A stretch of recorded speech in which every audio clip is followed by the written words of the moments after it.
Good evening and welcome to St. Joseph, Missouri, home of Phil Welch Stadium, home of your St. Joseph Mustangs.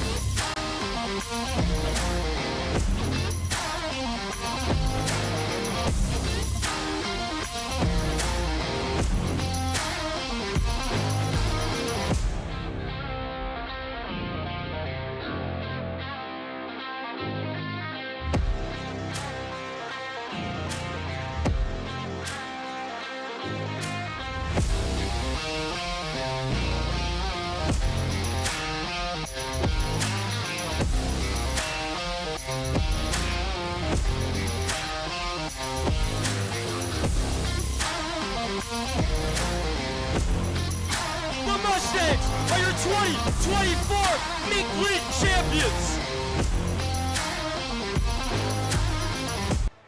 Good evening and welcome inside Phil Welch Stadium, the home to your St. Joseph Mustangs. And it's the final game here on the regular season as your St. Joseph Mustangs coming in 27-7, 33-8 overall, host the Jefferson City Renegades. And they're playing off for the 6th time this season. The Renegades entering at 18-17 in the MINK and 20-20 overall. And once again, good evening, everyone. I'm Jackson Phelps. Joined next to me, Truman Greasel. Your Mustangs last night a win over the second-place team in the MINK, 11-7 over Clarinda. But the Renegades, no sleeper team, as they're fighting for a third-place spot in this year's MINK League playoffs. They won both doubleheader games against Clarinda yesterday. And Truman, first place already locked up for these Mustangs. Right now, it's just about getting those small things out of the way, focusing on the little things. Yesterday, we saw some things that could be worked on. You know, if you're the Mustangs right now, what's the plan of attack going into the final regular season game tonight? Well, any team, you want to be playing your best baseball as the season comes to a close, and I mean, that's what the Mustangs are doing right now. It's just about keep playing at that high level you've had all season and not just coasting coming into the playoffs. It's about just coming in here tonight and just, you know, doing the little things right, doing Mustangs baseball, not trying to change too much. The formulas work this season, and just keeping that formula and just keeping this train moving and keeping everyone engaged. And now you're at the end of the season, so now it's really time to bring that energy level up. You set the bar high, now let's raise the bar. Let's raise the bar going into next week.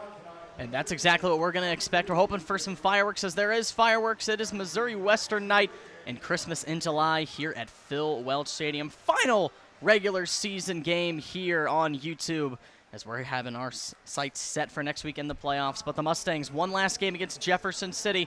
We'll have starting pitchers and starting lineups up next here on YouTube.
On the mound tonight for your Mustangs is Mr. Chris Coy, and yes, you're seeing that right. First start on the season for him. It'll be his 8th appearance overall.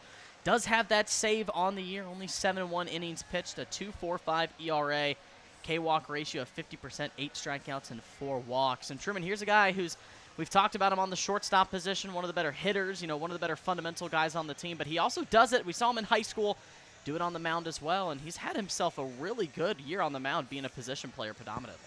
Yeah, it's one of those things coming into tonight you're going to see. We also saw it yesterday, just giving guys really tune-up outings, not trying to overextend guys, because you're going to need a lot of these pitchers for the playoffs. Even a guy like Chris Coy, he's came in a lot of high-leverage situations, predominantly fastball, but definitely a nice curveball.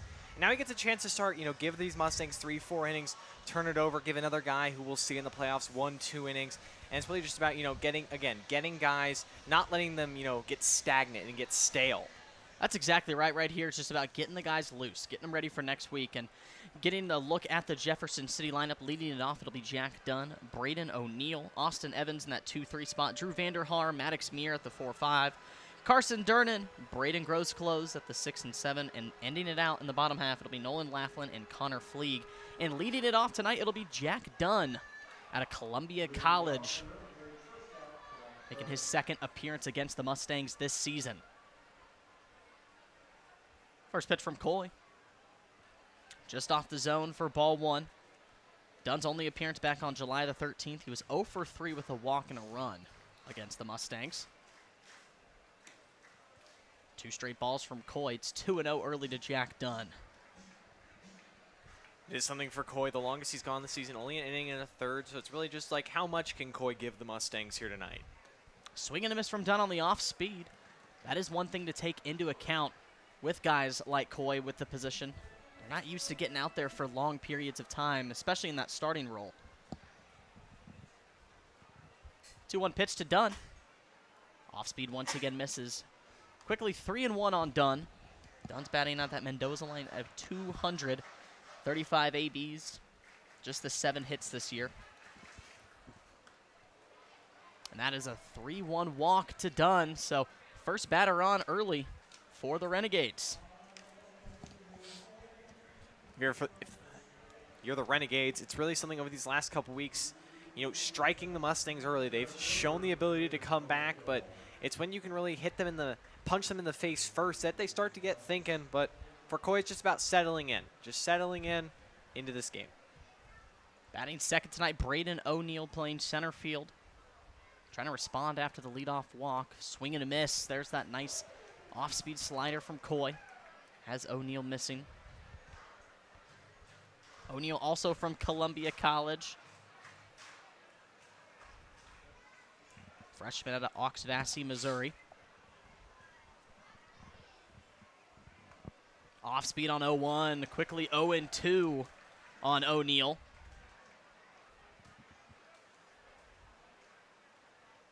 O'Neill this last spring batted .316, 12 hits on 38 at-bats, and 10 RBIs at Columbia College.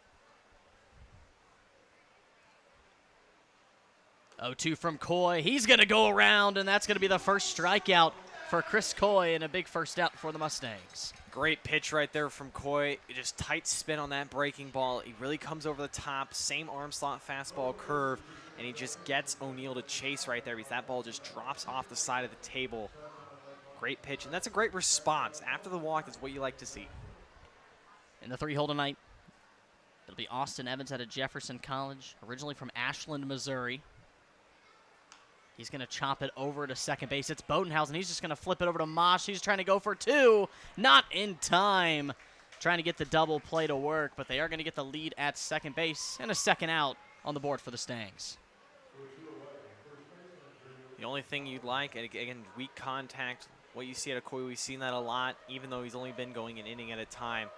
He's been able to get strikeouts at times, but also just able to induce that weak contact. If you can get hitters to chase early in the count, that's what you would love to see as a pitcher. Drew Vanderhaar, batting cleanup off speed in the zone for strike 1. Vanderhaar, redshirt freshman season last spring at Missouri Southern, didn't get to see any playing time with the Lions.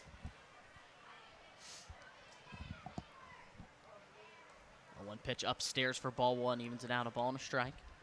Vonderhaar making his second appearance and second game against the Mustangs on June 20th. Held 0 for 4 with a run and a walk. 1-1 pitch. Down in the zone and it clips the bottom right side for strike 2. So now a ball and 2 strikes on Vonderhaar with 2 outs here in the first.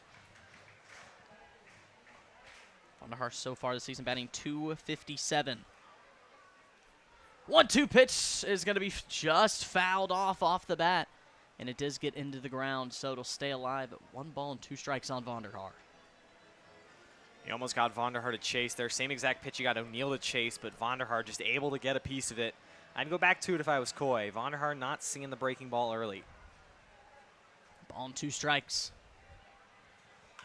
It's going to be sharply lined up the middle. Bodenhausen flips it over to Mosh for the 3rd out. And a nice inning from Coy, just the walk, but responds with 3 straight outs to end the first. Home half coming into the first inning. Mustangs looking to get something started against the Jeff City Renegades. Tied up at 0 here on YouTube.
Starting pitcher tonight for the Renegades, it'll be P.J. Green out of the University of Missouri, and who is predominantly another position player here in the MINK League. Down at Mizzou in the spring, he is a pitcher. This last season, 26-1 innings pitched, a 1-3 win loss. This will be his first start in the MINK so far this season. His last appearance against Sedalia, just a 1/3 of an inning and got the save picked up. But another guy who Thomas, one of our interns, had some stuff on him, said he has a low 90s fastball, but just another guy that they're just looking to stay fresh, get some new guys out on the mound. And the Renegades, they still have a lot to play for, but, I mean, Green, a guy, hasn't gotten much time on the mound this summer. I'm sure, you know, just getting, again, like Coy, getting a few innings, turn the bullpen over, just keep guys fresh for next week.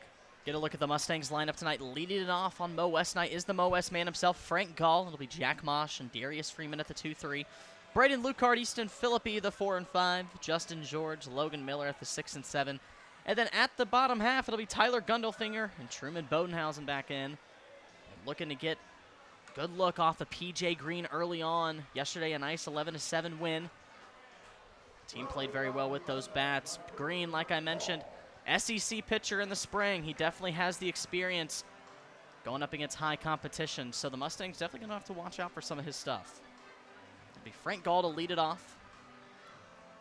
Gall's making his first game back since the 17th, just 2 days ago at Clarinda, where he went 2 for 4 with a triple.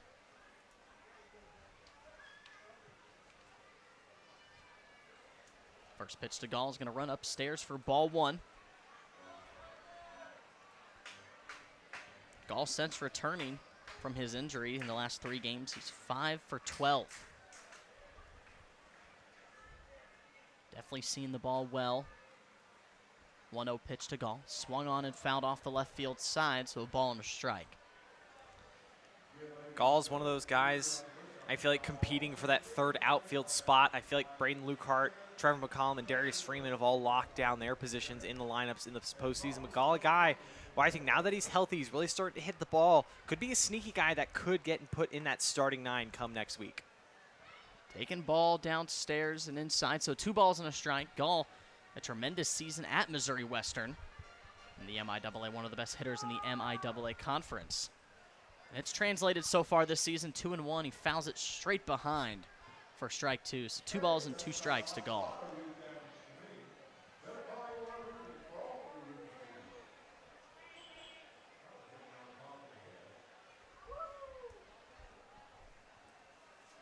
2 balls and 2 strikes to the leadoff man in Gall tonight for the Mustangs.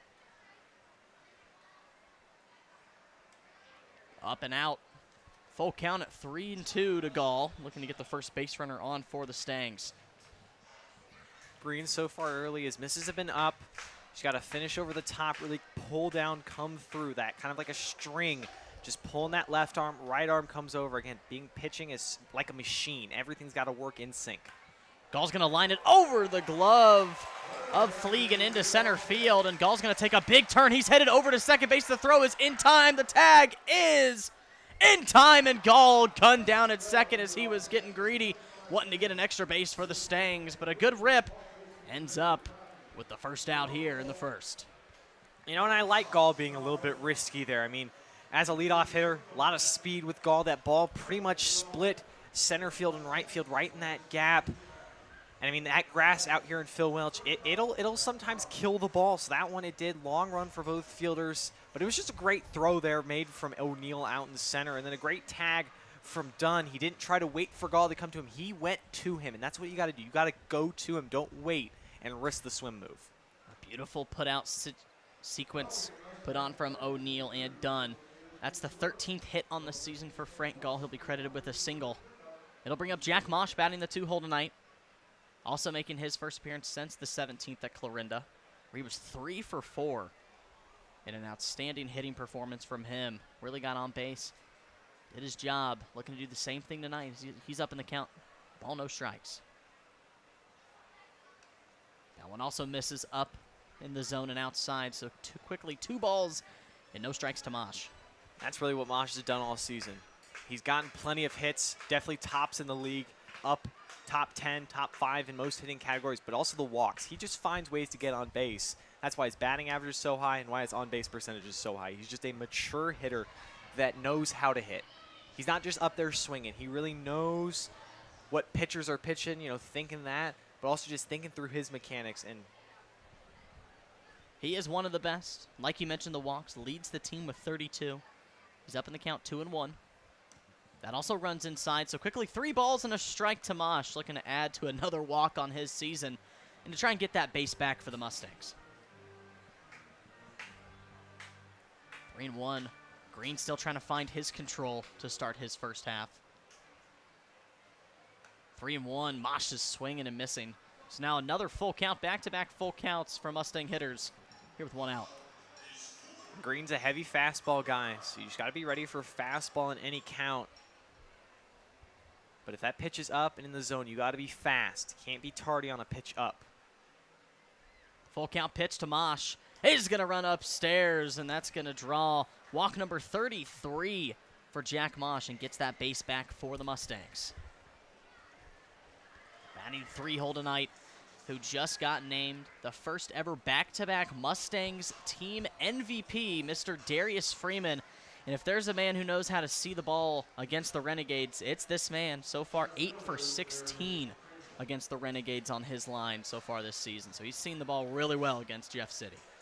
Not just the Renegades he's been hitting against. It's been everyone. You know, he somehow one-upped his incredible all-MINK first-team season last year. Really, he just kind of lives by that motto, see ball, hit ball. And it goes where he wants it to. First pitch to Freeman. He's first pitch swinging, and he'll foul it off. Freeman 1 for 3 last night with a run and an RBI. Looking to see what he can do tonight. Look to see another multi-hit game from him. It's only just 1 game out of the 4 against Jeff City that he's only had 1 hit. The rest were multi-hit games.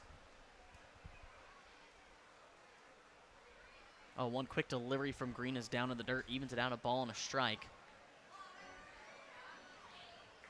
Mosh on first. Only 5 stolen bases. He's caught stealing twice so far this season, so not the biggest guy to send over to second base.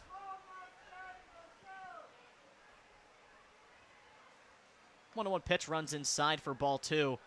Green still trying to locate that zone. He's losing Mustang hitters early on, and it's quickly 2-1 on Freeman.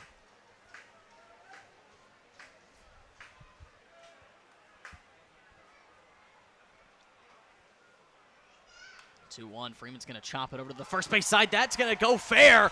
Mosh taking the turnaround second. Freeman going over to second base. And they're both going to be held up.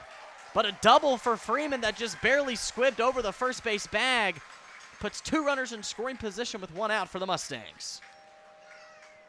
It's one of those hits Freeman will take, and if you're Vonderhaar over at first, it's a tough play to make because you think that ball's going foul, but he's just not in the greatest position, just tried to basically stab at it with his glove, and that ball just took a little bit of a hop off the grass and just got past him. Ball wasn't hit incredibly hard, so you would have liked to see him get over and try to chest that ball up a little bit more. Tough play to judge, especially off that dirt. It'll be Braden Lukart, who's batting number in the 3-hole tonight. Lukart a 1-for-4 night last night with a run and 3 RBIs credited to him. And he has an opportunity to drive multiple in once again with an out. 2 runners in scoring position. First pitch swinging is Lukart just behind on the fastball for strike 1. Like that aggressiveness from Lukart. Again, Green, we have yet to really see a breaking ball. It's fastball, fastball, fastball, so you got to get your foot down, be ready, quick hands. Mustangs love swinging early in the count, and they have a lot of success. A 1 pitch upstairs in the zone for ball 1. Lukart's coming in tonight riding a 12-game hit streak. And so far, just the 1 hit on his 2 games previously that he's played against the Renegades. Just his 3rd game. He's 1 for 9 total. So in the 2 games, they've shut him down quite a bit, but looking for a different answer tonight. A ball and a strike off Green. He's going to swing and put a liner into left field. That's going to get down. Mosh going to score easily. Freeman taking the turnaround third, and he's going to score as Lukart coasts into second with a 2 RBI double, and it opens the scoring for the Mustangs here in the first. They lead it 2-0. Talk about swinging early in the count. That's just what Lukart did. He got a mistake from Green, who, again, he's been wild all over the place trying to find that zone. And Lukart didn't try to do too much with that one. Outer half of the plate, just went with it. And then got the lucky bounce. Meyer just overrunning it. Doesn't read the bounce. Now you got another guy in scoring position. Another one in scoring position. Lukart with the speed brings up Easton Philippi batting cleanup tonight. Batting 5th hole tonight. My apologies. 1 out on the board. There goes Lukart to third. Throw down from Laughlin is not in time, and he's safe. Another stolen base from Lukart, number 17 on his season. Just another layer to this Mustangs game. They're so good at taking bags. They lead the MINK. They're able to read pitchers. I mean, it's another layer. When they're in the dugout, they're not thinking about other stuff. They're looking at that pitcher and getting his timing down. 1-0 pitch in the zone. Flips it for the first strike in the at-bat on Philippi, a ball and a strike. Philippi, this will be his 3rd game against the Renegades. He's 3 for 6. Batting a clean 500 on his 6 at-bats, 0-2. He's swinging to stay alive. No balls and 2 strikes to Philippi. Senior out of high school from Staley High School. Who's just decommitted from Wichita State, so looking to see where he takes his recruitment. The 0-2 pitch from Green, swing and a miss, and a strikeout on Easton Philippi. First strikeout for P.J. Green, and the second out here in the first. Tough at-bat right there from Philippi, just a little bit out in front of that changeup. Great response from Green. I mean, he's given up 3 hits in the inning with the walk. He's able to respond, getting the strikeout.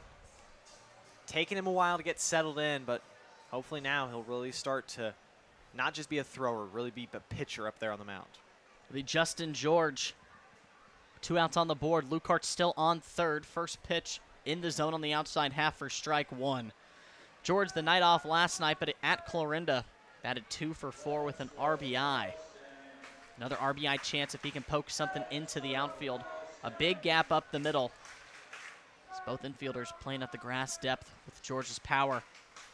Off speed, that's going to clip the zone at the top half for strike 2. So George quickly down 0-2 with 2 outs. Now you just got to protect. Shorten up your swing a little bit. Still be sitting fastball, but be ready to adjust that off speed. Don't slow your hands down. Keep your weight back if he pulls the string. The 0-2 pitch from Green. That's going to get past Laughlin at the catcher spot, and Lukart's going to come in to score easily for the 3rd run. So a wild pitch credits the Mustangs' 3rd run here in the 1st inning. Just a little bit of an throw there from Green, an over adjustment. He'd been missing up, up, up.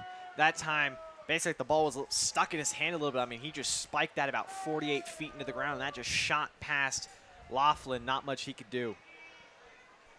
Quickly, 3 runs on the board for the Stangs. Ball and 2 strikes to George with 2 outs. He's going to put a chopper over to the shortstop side. Dunn fields it. He'd the throw over in time for the 3rd out. But not before the Mustangs put up 3 runs on 3 hits and leave no one on the base paths. And a great start for the Stangs as we head to the 2nd inning. Your Mustangs lead it 3-0 in the final home regular season game here in the 2025 season. We'll be back in the 2nd inning here on YouTube.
Getting a look at the Mustangs' defensive lineup, it'll be Gall, Freeman, and Lucard in the outfield. In the infield, Gundelfinger back at 3rd. Mosh playing shortstop tonight with Coy on the mound. Bodenhausen back at 2nd. Justin George at 1st. Philippi behind the mound, his teammate on the mound. Chris Coy. Solid 1st inning of work. It'll be Maddox Meir to lead it off for the Renegades. He's looking for another 0 out on the mound in the 2nd. Maddox Meir tonight batting the 5th hole, originally from St. Charles, Missouri, William Jewell College in Liberty, Missouri. His last season only played in 9 games, 5 at-bats, no hits. First pitch to Meir, off speed finds the zone for strike 1. Meir so far this season only batting .214, 18 hits on 84 at-bats. Second pitch slider can't find the zone, nor the glove of Philippi. Goes outside, a ball and a strike on Meir.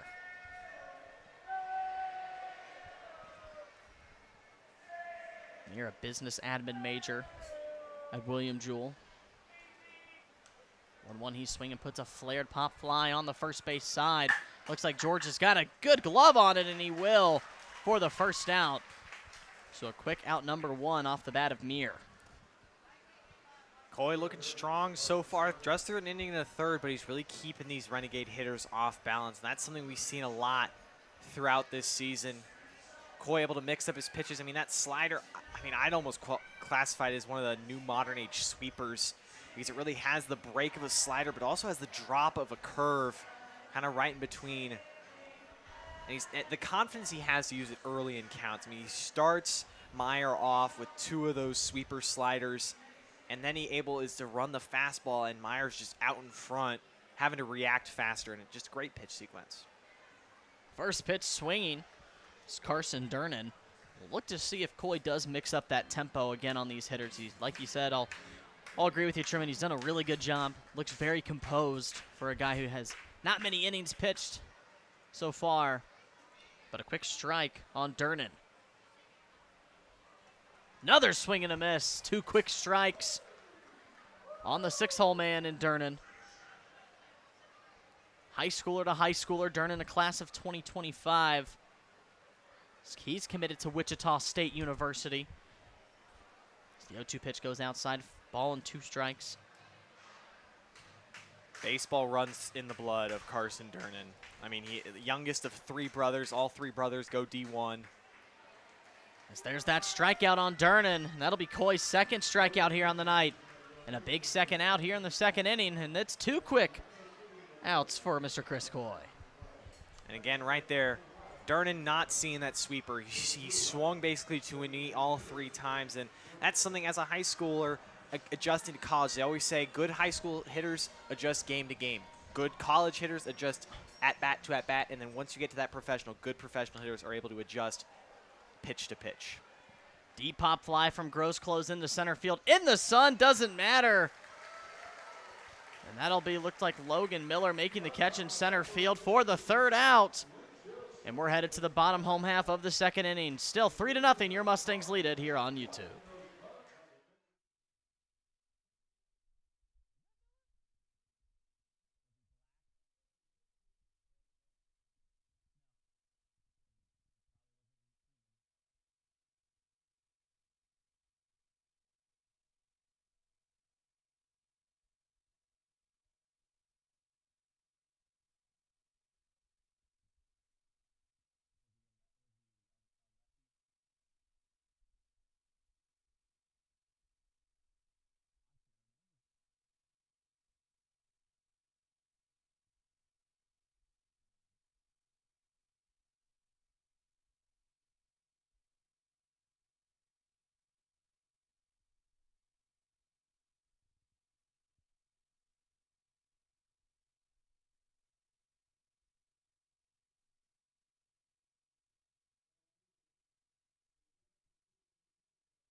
Here in the home half of the 2nd inning, a quick pitching change for the Renegades. P.J. Green goes 1 inning, 3 hits, 3 earned runs, a walk and a strikeout, but it'll be Carson Russmeyer to relieve him in the 2nd inning. Only 4.2 inning pitched, an ERA of 7.71, and a K to walk ratio, just 2 walks and 2 strikeouts. And quick outing from P.J. Green, and yeah, 3 runs on the board, Truman. Mustangs sitting pretty here. Mustangs, again, they're just getting really comfortable, swinging early at bats, capitalizing off mistakes. It's something we've seen since late May, the start of the season until now. Just brings a smile to your face. Miller's going to chop it over to 3rd base. Fielding it cleanly is Durnan, and he fires it over to 1st in time for out number 1. So a quick out for Russmeyer on Logan Miller, and that'll bring up Tyler Gundelfinger in the 8th hole tonight. Took the night off last night, 0 for 4. At Clarinda on the 17th, his last game out, making his first game appearance against Jeff City this season. Has an out on the board.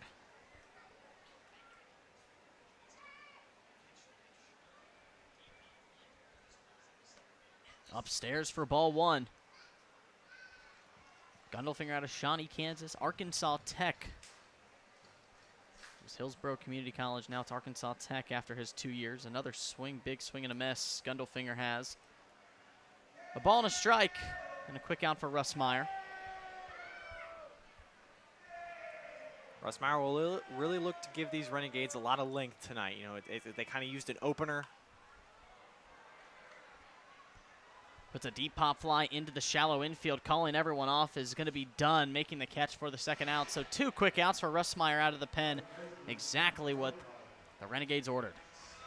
And you know, right there for Gundelfinger, he just slowed his hands down a little bit. And that's the one thing you can't really do as a hitter. It's hard because you want to make contact, so it's easy to slow your hands down. But sometimes you just got to swing through it and admit that you got defeated. Right there, he just slowed his hands down and popped it straight up. Bodenhausen his first pitch swinging. There's another pop fly into the infield. This in foul territory. And making the catch is Vanderhaar. So 1, 2, 3. Goes Russmeyer out of the pen, and 3 quick outs puts the Mustangs down early in the second. We're headed to the 3rd inning of play, and your Mustangs lead it 3-0 here on YouTube.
Back inside Phil Welch Stadium, a little bit more of a toastier night here at Phil Welch than the last couple of nights. 88 degrees in a gloomy, again, another humid night here in St. Joe.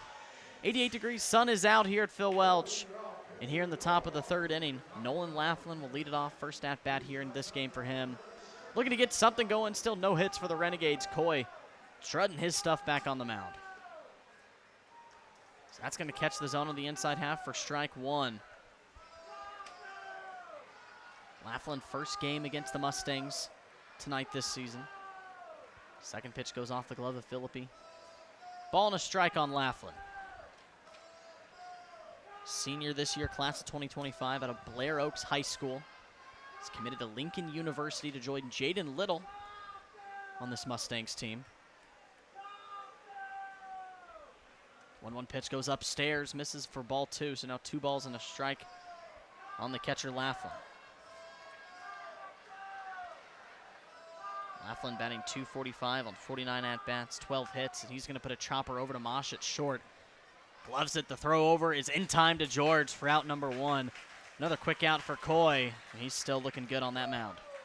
Another at-bat. Even though Coy fell behind in the count, he's still able to just get Renegade hitters way out in front. Laughlin right there, I mean, way out on his front foot. Didn't stay back at all. He just chased that.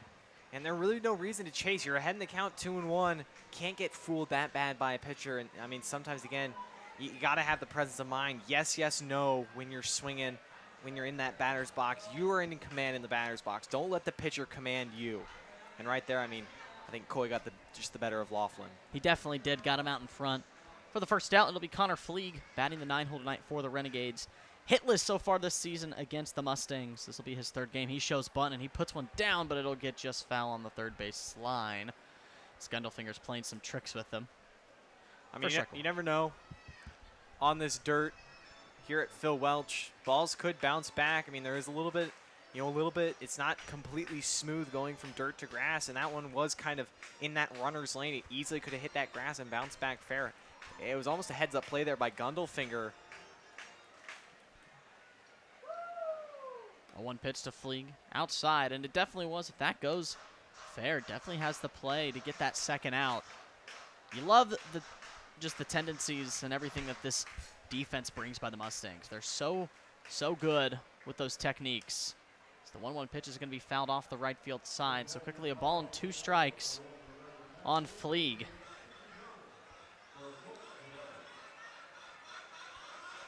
Fleeg out of Drury University in Springfield, Missouri. Finished his sophomore season where he batted .350, 20 at-bats, 7 hits, and 2 RBIs. Decent playing time at Drury this last spring. 1-2, and he's going to put a chopped shot into right field. That's going to get down in front of Gall. Taking the turn is Fleeg, and he'll stop at first with a one-out single. First hit on the night for the Renegades. Yeah, and that time was a solid 1-2 pitch. He had Fleeg reaching, but Fleeg just got the barrel to the ball. Was able to loop that one. Gall definitely playing a little bit more shaded towards the line and just able to split the gap. And, I mean, just a good piece of hitting there from Fleeg. One out, base runner on for the Renegades. Back to the top of the order, and Jack Dunn drew the walk in the first.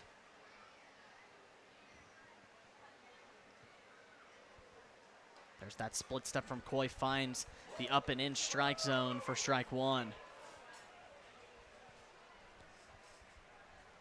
Look to see here if Fleeg wants to take off. 7 stolen bases for him this season. Big swing and a miss on the slider. That sweeper, like you mentioned, Truman, there. 0-2, and now a big spot for Coy to retire another with a runner on. So far, I think maybe one Renegade hitter has fouled that pitch off, but they're not seeing it out of the hand, and they're chasing it every time. If I'm Coy, I keep going back to it in these strikeout counts until the Renegades can prove that they can hit it. He's going to put a chopper into right field. Gall giving chase. Makes the play, and he's going to go back check at first. Not in time, but a nice running catch from Gall in right field. Retires the second out here in the third. Talked about this, but it most often nights in and night out, it's a different 3 guys in the outfield, but whoever it's been in the outfield, they cover a lot of grass. And Gall, I mean, again, he came back from injury, but he's not afraid to show off the wheels, show off the coverage. I mean, I guess there's a reason why the 3 guys you put in the outfield you trust to cover the most ground. Gall covers that speed and grass. Braden O'Neill making his second at-bat on the night. A big lead from Fleeg at first as Coy finds the zone on O'Neill on the first pitch for strike one. O'Neill retired via the K. Struck out in the first. 2 outs on the board for the Mustangs. Quickly, no balls and a strike to O'Neill.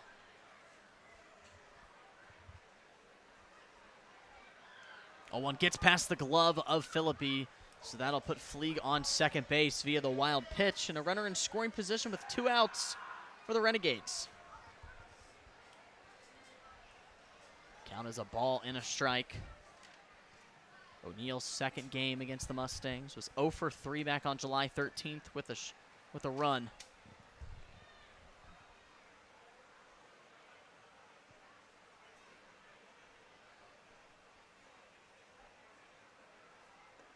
One swing and a miss on the sweeper. Ball and 2 strikes, 2 outs on O'Neill. Again, another pitch, breaking ball, below the knees, not picking it up. Continue to go back to it, especially to these righties. Ball and 2 strikes on Braden O'Neill. 2 outs here in the third. 1-2, just misses the zone, a little bit too upstairs. Evens it out, 2 balls and 2 strikes. 2 straight off speeds. Want to see if Coy maybe puts another fastball in on O'Neill, see if he can get him behind. Coy looking to retire O'Neill once again with the strikeout. 2-2 pitch. He's going to put a shallow pop fly on the first base side. George looks like he's got it in control, and he does for the third out. So yet another base runner left on the base paths for the Renegades as Chris Coy still moving on the mound through 3 innings. Only the 1 hit, no runs as we're headed to the home half of the third. Your Mustangs still lead it 3-0 against Jeff City here on YouTube.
home half of the third inning. It'll be Frank Gall back at the top of the order to lead it off for the Mustangs.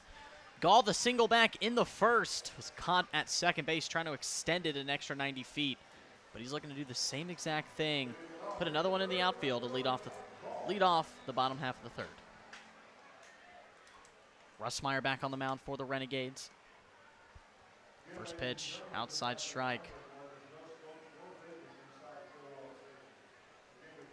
Gall this last spring at Missouri Western. Recently a transfer to the Northwest. That'll be lined up the middle, and Gall, 2 at-bats, 2 hits for him tonight. Having himself a heck of a ball game. No outs and an early base runner in Gall for the Mustangs. Just another great piece of hitting. It really shows the maturity for Gall and why. I mean, it shows that he is one of the most experienced and oldest guys on this roster, because a lot of guys I definitely know would try and pull that ball. But if you try to pull that ball as a lefty, you're just rolling over to the first baseman or second baseman. But he stays back, waits to shift his momentum, and then just goes right back up the middle with it. Just a great swing. First pitch outside for Jack Mosh. 14 hits now on the season for Gall. Continuing his late blooming season off the injury. He's looking fresh. Gall, 3 stolen bases. He's only got caught once, as they're going to go give him a check at first. Nothing doing. Like I was mentioning, Frank Gall transferred up to Northwest Missouri State from Missouri Western for next spring. Mosh is going to put a flare into left field. Giving chase and making the catch is Meyer for the first out, but another good swing by a Mustang. This one just results in the first out. Yeah, you really can't be mad at that swing from Mosh. I mean, just did everything right, but just hit it right at Meyer. Meyer got a great jump on that ball, got a great break. And it will be Carter Belton making that move into center field for Darius Freeman. Here with 1 out in the home half of the third, another pick back on Gall at first base. Belton so far, 25 at-bats, 5 hits, batting .200. Fouls it off on the first pitch.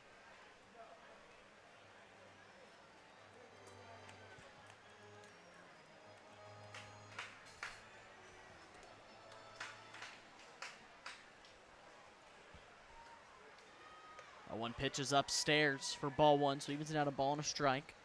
Belton out of Olathe, Kansas. Maple Woods Community College in Kansas City.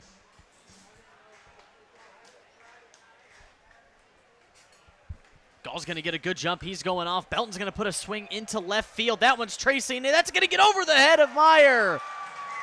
Gall's rounding third. Belton takes the turnaround second. He's headed to third. Gall scores. Belton slides in safely with an RBI triple and extends the lead to 4-0 for the Mustangs. The saying goes, if you hang a breaking ball, someone's going to bang it, and right there, Belton just absolutely turned and burned on that hanging breaking ball. And then he really shows off the wheels, which is why, I mean, Belton, I think he's going to be a great right-handed bat off the bench in the postseason, and also capability of stealing bases. But he really shows that even coming a late addition to this team, he jumped right in, really a plug-and-play guy. Really came and did his job. Put it over the head of Meyer. Gall, who ended up getting a good jump, trying to steal, was already at second base by the time it got off the bat. So an easy score for Gall. And that'll be hit number 6 for Belton. RBI number 3 for him. And for Mr. Gall, that'll be run number 8 on his season.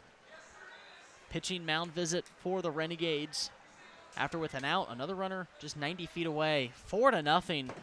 Your Mustangs open up the last regular season game here in the 2025 season with a bang. 5 hits in the first three and a third. Bat in the fourth hole, it'll be Braden Lukart. Looking to extend the lead once again. He has Belton on third base with 1 out. So another sacrifice opportunity for Mr. Lukart, who's looking to capitalize off of his 2 RBI double back in the first. Another great guy to drive in a run.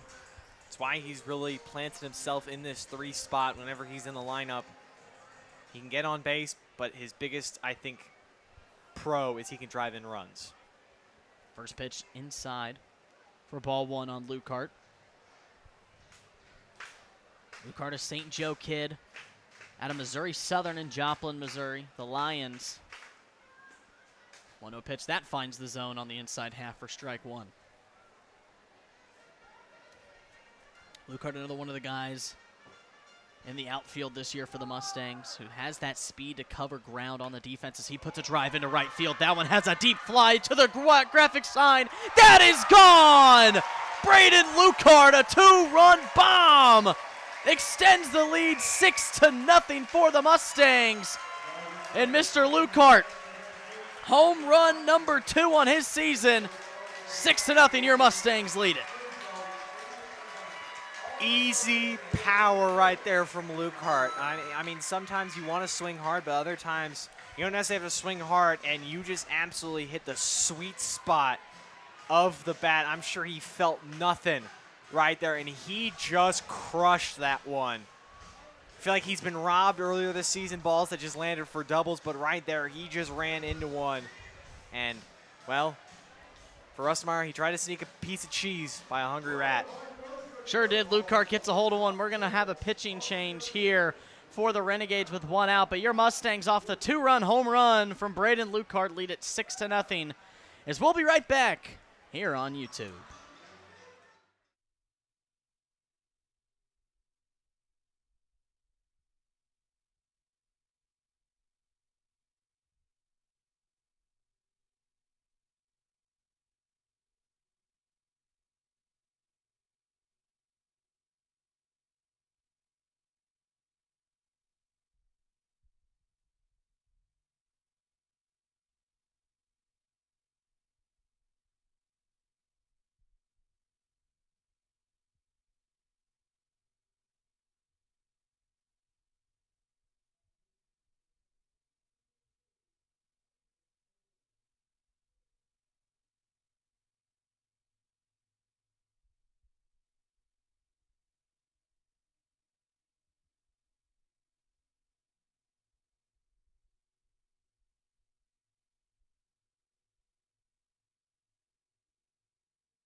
Second time going to the pen are the Renegades. It'll be number 32, Carter Otto.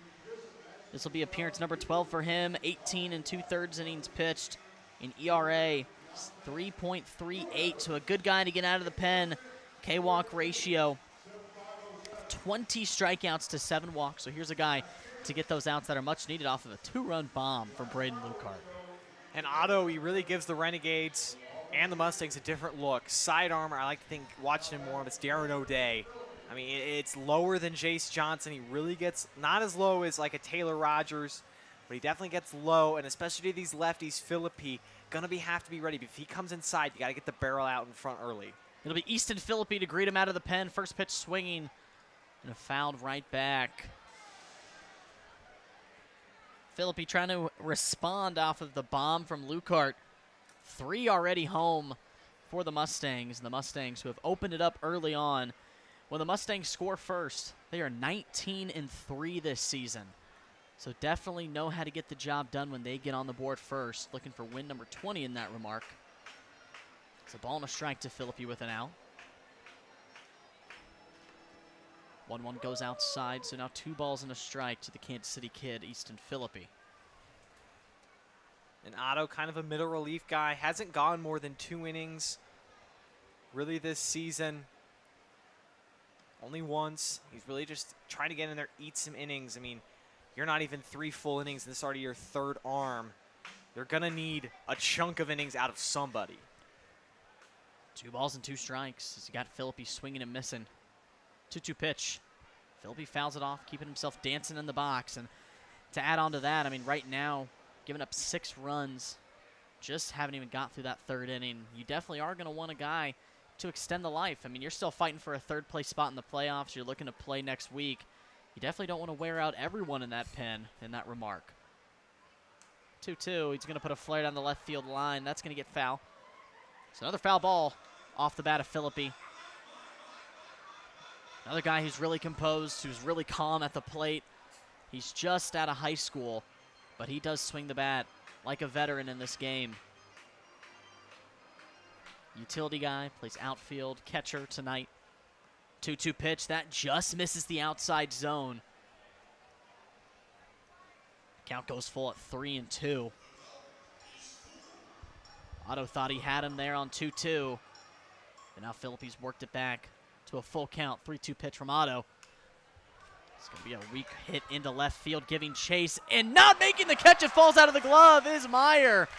So Philippi, a lucky situation in the outfield, gets another base runner on for the Mustangs. Right there, Otto, great pitch. He had Philippi just out in front off the end of the bat, but that ball just, it basically in the Bermuda Triangle between third base, shortstop, and left field. Long run for Meyer in left, long run for Dunn. Meyer, the only guy who could really get there. I mean, he went to lay out, but just couldn't maintain the catch to the ground. Couldn't squeeze it all the way. Philippi hit number 24 on his season. Only 73 at-bats for him so far this season. George, first pitch swinging on the inside off speed for strike one. George was retired on the ground out to the shortstop back in the first inning. George 1 for 4 against the Renegades so far this summer. His last game was back on July the 13th where he went 0 for 2 with an RBI. There goes Philippi. No, not quite. He's going to put the brakes on. Gives a little bit of a fake there. Ball and a strike to George.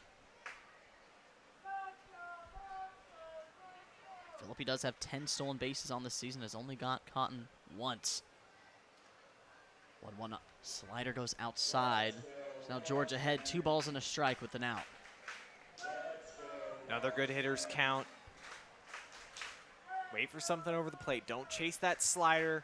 That slider, you see it starts away. It's going to go even more away. George puts a high pop fly into center field. O'Neal gets under it. He makes the play for out number 2. Philippi trailing back to first base, so a big second out for Otto.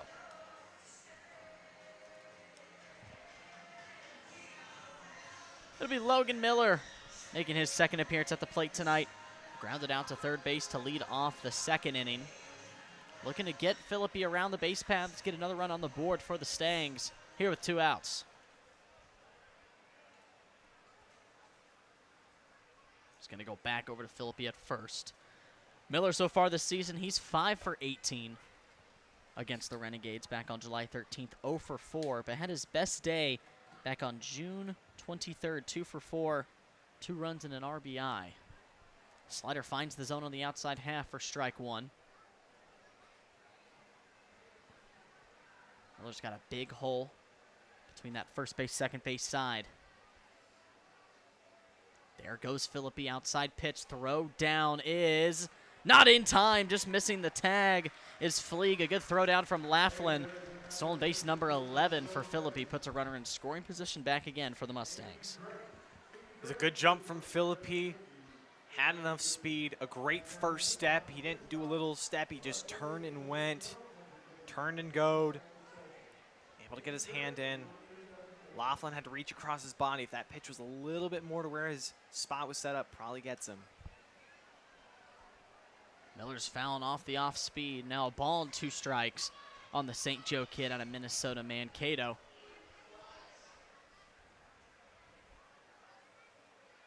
Look to see what Logan Miller can produce here with 2 outs. An RBI chance for him. 1-2, he's fouled it off, keeping himself alive with 2 strikes. Miller 10 RBIs so far this season. Just came through in some big spots.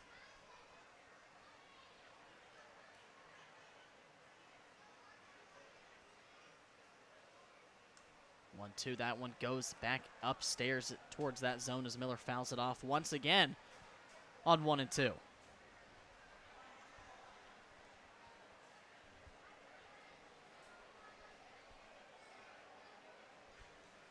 Mustangs so far this season 4-1 against the Renegades. Only lost once back on July 13th on game 1 of the doubleheader.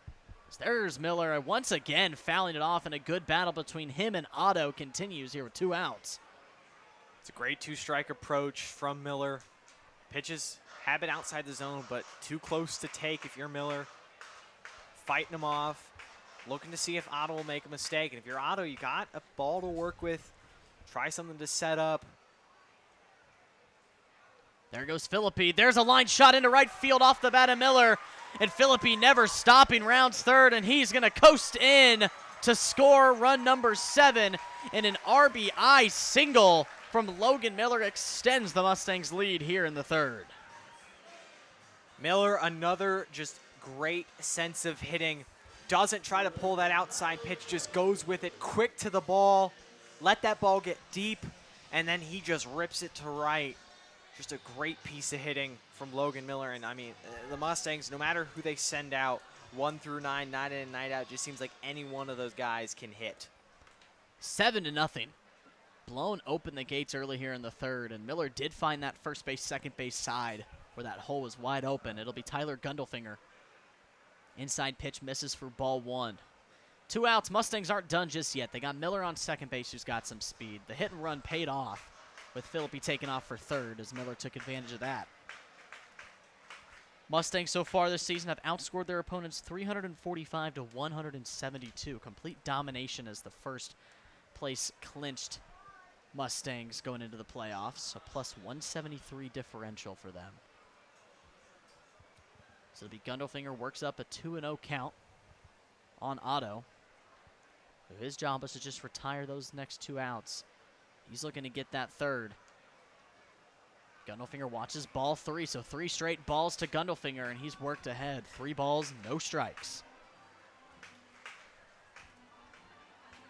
Gundelfinger popped out to shortstop back in the 2nd inning. He was the victim of the 2nd out there. 3-0, 4-pitch walk to Gundelfinger on 2 outs. And a nice job by Gundelfinger. That'll be walk number 16 for him on the season, and that'll bring up Truman Bodenhausen. Just didn't chase. A lot of those pitches were up. Saw that his first at-bat. He chased the pitch up, and that's what caused him to pop out, and that's a great adjustment at-bat to at-bat from Gundelfinger. Just keeps the line moving. Unselfish AB. Bodenhausen watches the first pitch slider outside for ball 1. Bodenhausen was a part of that quick 2nd inning, popped up to the first baseman to retire the inning. Bodenhausen 3 for 7 so far against the Renegades. 2 for 4 back on June 5th with 2 runs and 3 RBIs. Pitch down low, just misses the zone at the knees. 2 balls, no strikes to Bodenhausen, the Savannah, Missouri kid at a North Central Missouri college.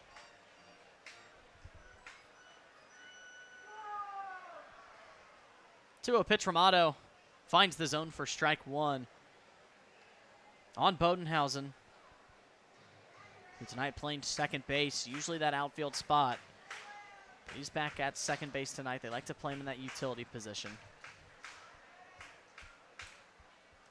2-1. Bodenhausen swings and misses.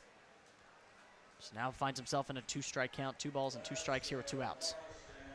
You know, they say it's scientifically really impossible for a baseball to rise coming from a pitcher's hand, but with that low arm slot, I mean, that fastball, it really does look like a rise ball. I mean, it looks like it's going to start at the belt, and then it goes way up above your hands. Really hard to see from Otto. Bodenhausen watches that one outside, works a full count once again for these Mustangs hitters. Bodenhausen looking for walk number 17 on his season. Trying to load the bases up with 2 outs. 3-2 pitch from Otto. Puts one in the zone. Bodenhausen puts one on. He's going to put a shallow fly ball down the right field line. That one's just going to get foul. The ball trajectory just brought itself into the foul territory ground. Keeps it alive at 3 balls and 2 strikes. Just a great battle there from Bodenhausen. In a ball far enough. Long runs again for Vonderhaar, Fleeg, and Evans. I'd say there are probably about maybe 3 Bermuda triangles on a baseball field. Definitely 2. When you get more up the middle, I feel like the less Bermuda triangles, but down those lines. 3-2, and he catches Bodenhausen looking on the inside pitch for the backwards K. Leaves 2 on the base paths for the Mustangs, but not before 4 more runs come home to score here in the home half of the 3rd inning, as your Mustangs take a 7-0 lead. As we head to the 4th inning, we have a pitching change upcoming here on YouTube.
Going to the bullpen is the Mustangs, bringing out Max Pitts, making his 10th appearance. 1 save on the season, 14 innings pitched, an ERA of 4.50, and a K-to-walk ratio, 17 strikeouts, 5 walks.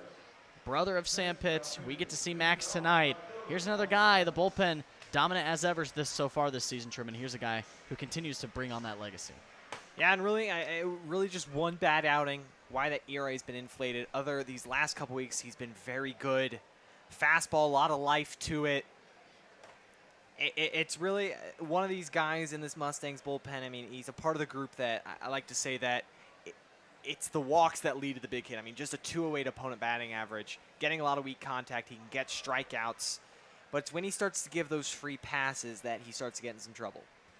Last appearance was back on July 5th against the Clarinda A's at home. 2 innings pitched, 3 hits, 2 earned runs. 2 walks, 2 strikeouts. Quickly 2-0, he finds himself on the leadoff batter, Austin Evans. As Evans works a quick 3-0 count on Pitts out of the pen. Evans reached on the 4-6 fielder's choice back in the 1st. Looking to put the first base runner on for the Renegades to start off the 4th inning as Pitts finds the zone on 3-0. Brings it back within to a 3-1 count. 3-1 count.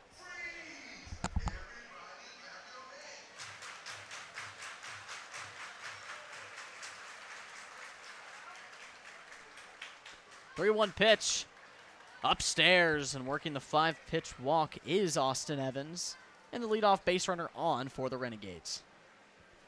Yeah, just missing up from Pitts. So again, just got to get over the top more. If you're letting your arm hang back, it's gonna miss high.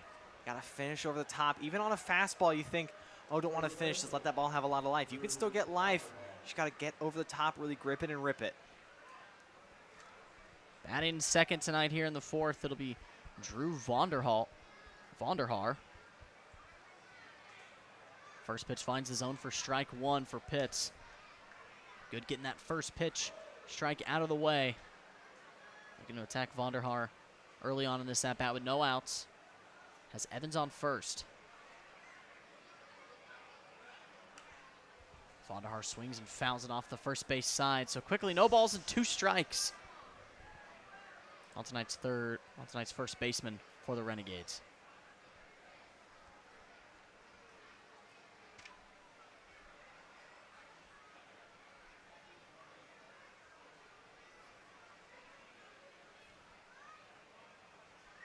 The 0-2 delivery from Pitts. It's going to be a chopped flare into right field. That one is going to fall in front of Gall. He's going to get a nice chance at second base, and he is going to get the out at second. So a nice play by Gall and a nice deke. Catches Evans sleeping and gets the force out at second base. So a big far force out to second. Yeah, and Gall right there, I mean, he gave it all he could, but he let that one drop. And if you're Evans, you'd maybe like to see get off a little bit more. I know it was a shallow fly ball. It's a tough one to read. But great, I mean, like you said, deke of the body language out of Gall just to continue to look like he might catch it just to get Evans to hesitate. And he still have to make a great throw. One out on the board. It brings up Maddox Meyer. Popped up to George at first base back in the second inning. Pitts gets that first out off of the walk. Didn't come the way he thought it would. Giving up the single to Vonderhaar. His first hit against the Mustangs this season.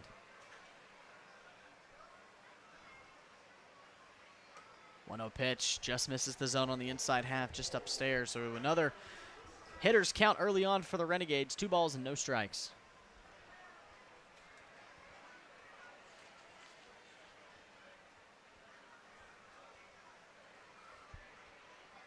2-0 pitch down in the dirt and away. So quickly 3-0 to Maddox Meyer.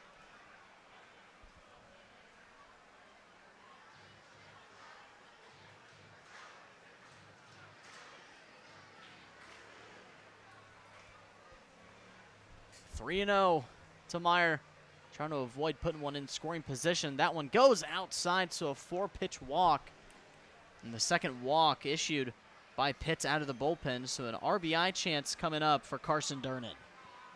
Yeah, I like this from Philip. He just going out and talk to Pitts. Been all over the place. He was missing up, now he's missing down. Can he just find the zone? You know, just try to shake it off. When he pitched against the Renegades last Sunday, it was the mix. It was 2 walks in his only inning, but it was also a couple hits. There was an error also. A lot of factors didn't go his way, but definitely the factors that Pitts can control is just putting it in the zone and hitting his spots, not just throwing it down the middle every time, but really pitching to his spots and pitching to his strengths. Right now, Pitts, 2 runners on with an out. The double play is in order. Brings up Carson Durnan for the first RBI chance for the Renegades so far tonight. The only time they had a runner on second was back with Connor Fleeg back in the third. He was held stranded after 2 outs were put on the board. First pitch is going to get off the glove of Philippi. He can't find it, so both runners will move up an extra 90 feet. So now 2 runners in scoring position for Durnan. And it's just right there that I would have liked to see Philippi really go into a blocking stance. He just tried to backhand that ball, and sometimes, I mean, you can't do it. I know that's kind of now the modern age of catching, trying to backhand it. But sometimes just going back, getting your body over, really blocking that, keeping that in front of your chest. Don't allow that ball to basically hit off anything and go in who knows what direction. 1-0 pitch from Pitts in the zone for strike one. A big payoff strike from Pitts. Durnan now, ball and a strike. I mean, you talk about Durnan, baseball family, youngest of 3 boys. Dad coached them all at Camdenton. They're all going D1. Brothers went to TCU, Wichita State. I mean, baseball and Durnan just go together like peanut butter and jelly. Big baseball powerhouse. Did not know that about them. What a story that you find here in the MINK League. TCU, Wichita State, some big schools in the D1 area. Durnan, who is committed, he had a Wichita State, so he's continuing that legacy. Finds himself 2 balls and a strike on Pitts. 2-1 pitch goes outside. It's now 3 balls and a strike to Durnan, looking to load the bases up for the Renegades here with 1 out. And even add to it, you had at one point where all 3 Durnan brothers were playing on the infield. I mean, the oldest Cam was at short, then Carson was at third, and then Young at the time, or excuse me, Carson was at second, then the middle brother, Caden, was at the hot corner. Swings and misses on 3-1, so now a big strike for Pitts. Finds Durnan in a full count situation, 3-2. Pitts trying to avoid loading the bases with 1 out. Trying to get that big second out. 2 runners in scoring position.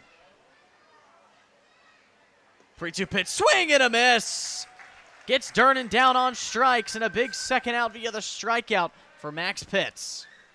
That's a great response. Hasn't necessarily had the best command, but right there, able to buckle down, got down 3-0, but didn't let it get in his head, and then he finishes off with a fastball. Just a great response at bat.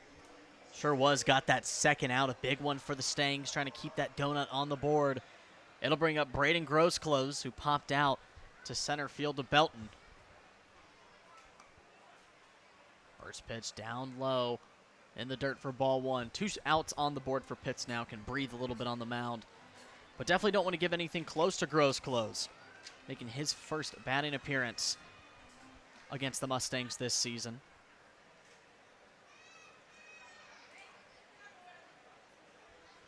1-0 pitch, swing and a miss from Grossclose. Ball and a strike. Class of 2025, graduate out of Columbia, Missouri. Taking his talents to William Woods University this next spring. Predominantly a pitcher here in the Mink, but also does play first and third. 1-1, he puts a deep fly into center field, giving chases Belton. He gets on his horse, and he makes the play for the 3rd out. So Pitts comes in, gets a little shaky, but does his job, getting 2 payoff outs and leaving 2 on the base paths for the Renegades. The Mustangs still lead it 7-0 as we head to the home half of the 4th inning here on YouTube.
Out of the bullpen once again, the Renegades go to Ethan Milius. Only 2/3 of an inning pitched. An ERA of 13.50. Here's a guy that you just want to just get some more looks at. You know, he hasn't had much experience, not many innings pitched. You just want to try and tie up these Mustangs hitters who have had 8 team hits, 7 runs. You just want new looks, new faces every single inning, and want to know how many pitchers they brought in here to St. Joe, because they've had to throw a lot within these first 3 innings. So it'll be Frank Gall to lead it off for the Mustangs. So far, 2 hits for him tonight.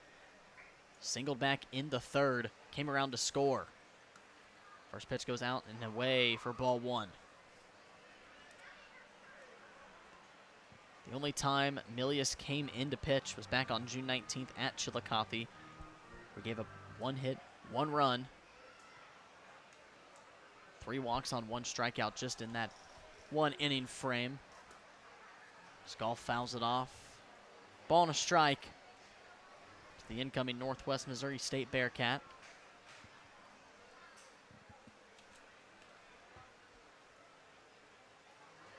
One pitch from Milius. And then it bounces off Laughlin for ball 2. So 2-1 on Frank Gall, looking to get on base for the 3rd time. Was caught at second base back in the 1st.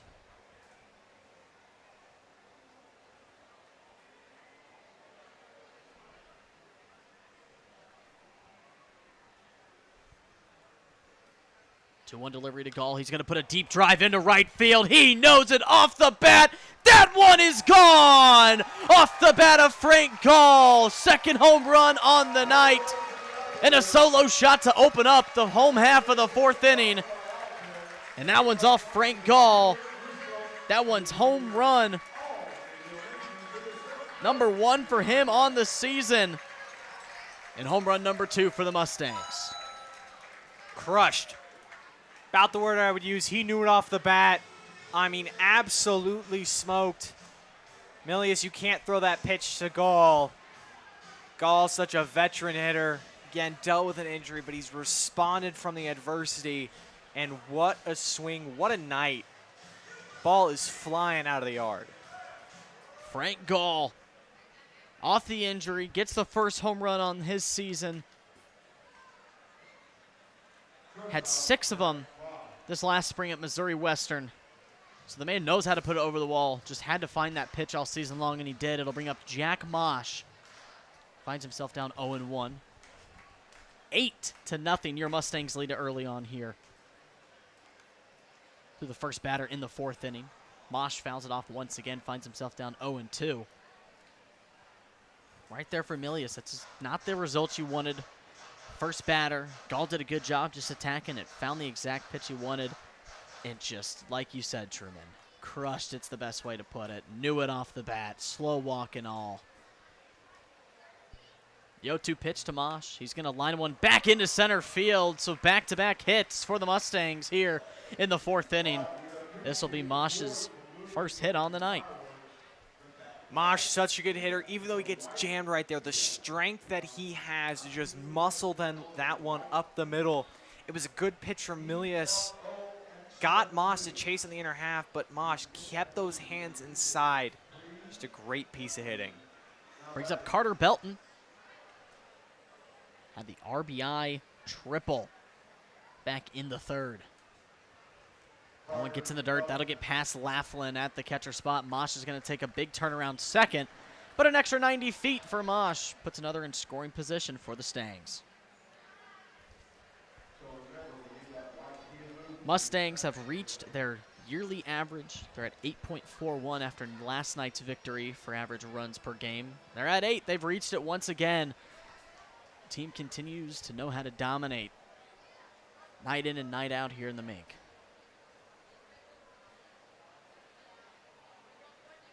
1-0 to Belton upstairs. Quickly finds a 2-0 count on Milius.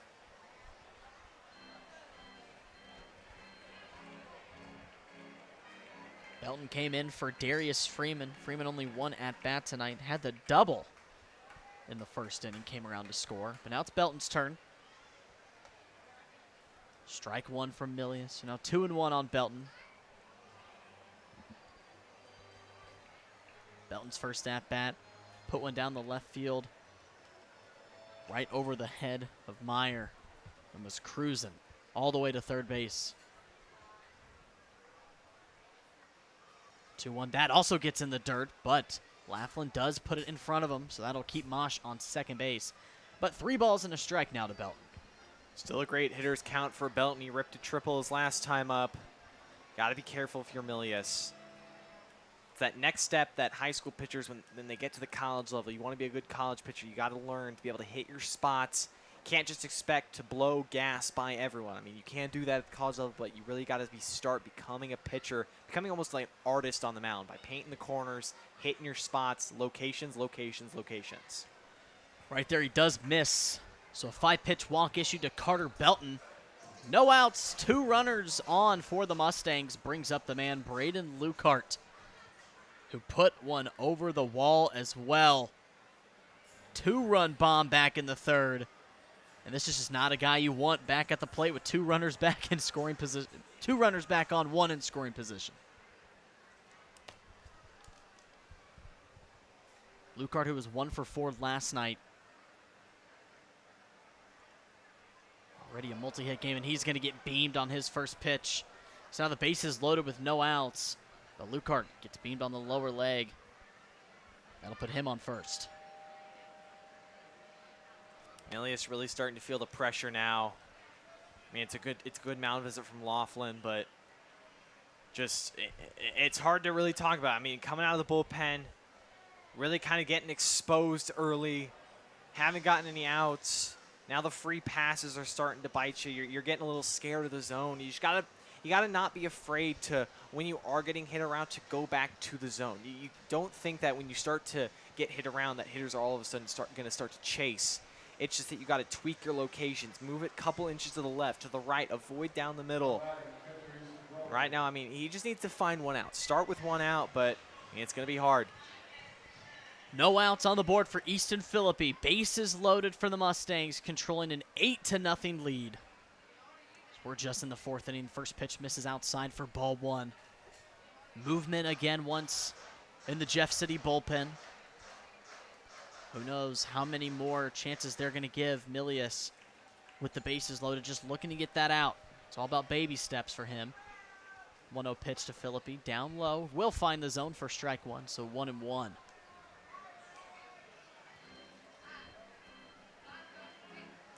Philippi singled back in the 3rd. He was the first to meet Otto out of the bullpen. Ended up stealing second and came around to score. 1-1, he puts a liner into the right field gap. That's going to get down off the glove. Mosh comes in to score. Taking the turnaround is Belton. Throw in, not even going to chance it. 2 RBI single off the bat of Easton Philippi. 10-0, your Mustangs lead it. Just another great swing, this one out of Easton Philippi. Inner half of the plate, and he just rips it. Great effort right there from Evans, but just wasn't able to come up with it, just too far out of his grab. And these Mustangs, I mean, it just seems like game in and game out, when they just start going, it's hard for them to stop. They're almost one of those, not just regular fires, like chemical fire, where it's like you can't just spray it with water. Like, you got to get the special mixture. And right now, I mean, Milius didn't have the special mixture. No. I'm not sure there is a special mixture right now out in the Renegade bullpen. Right now, we are going to go to that Renegade bullpen, Truman, but 10 hits and 10 runs for the Mustangs, and we haven't even hit the end of the 4th inning yet. The boys have came to play, have not lost a beat here on the final game of the regular season, as they're looking towards the MINK League playoffs, and what a way to do it. 10 runs, 10 hits. Pitching change. We'll be right back here on YouTube.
Out of the bullpen, will be making appearance number 8 is Nolan D'Amelia, 11 1/3 inning pitch so far this season, 8.74 ERA. K-walk ratio 11-5, and another quick outing for a Mustangs pitcher. Ethan Milius doesn't make it a full inning. 3 hits, 3 runs, and he is responsible for the runners on second and first. But a big spot for D'Amelia to come in and get those 3 outs. And it will be Jaden Little coming in to sub for Justin George here in the 4th. So another substitution for the Mustangs. Watch this first pitch strike from D'Amelia. I mean, if you're D'Amelia, you can't expect to get all 3 outs back in one pitch. It really starts with just one. Finding it out anyway. But if you're Little, big hole between first and second. Renegades shift over to the pull side. Be prepared. Outside pitch, just go with it. You might get lucky even if you don't hit it very hard. Leg out an infield hit. A 1 pitch is going to get past the glove of Laughlin. That'll advance both runners an extra 90 feet. So now no outs, 2 RBI spot now for Little with 2 runners in scoring position. Mustangs continuing to find ways to get after these Renegades with yet another wild pitch. Another good spot. Little, who's just trying to make his name called tonight out of the dugout. With a good spot. He's a big late bloomer this season. St. Joe kid out of Lincoln University. Finds himself a ball and a strike on D'Amelia. Puts one foul straight behind us. So now a ball and 2 strikes on Little. D'Amelia, freshman out of Moberly Area Community College. Hometown is Jefferson City.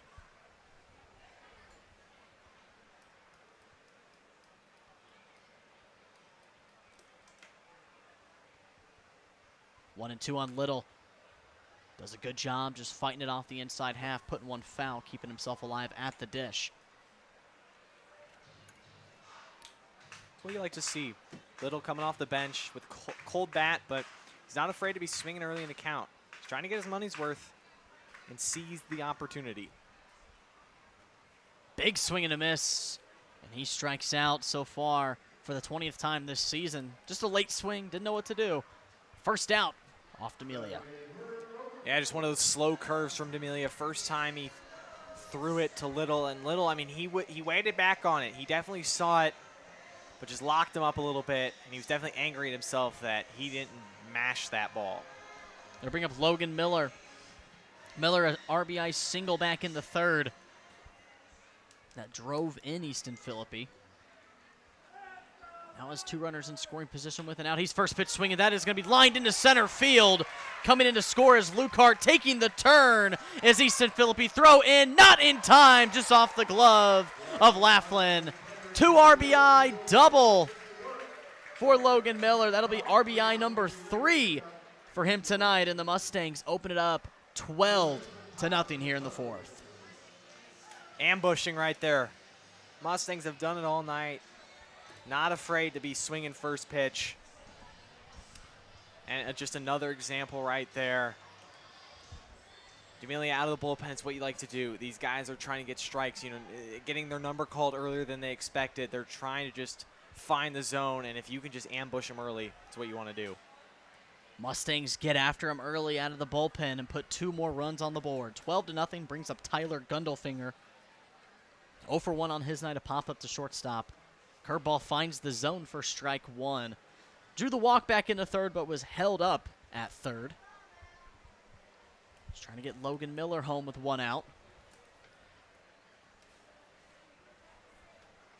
13 RBIs so far on Logan Miller's season.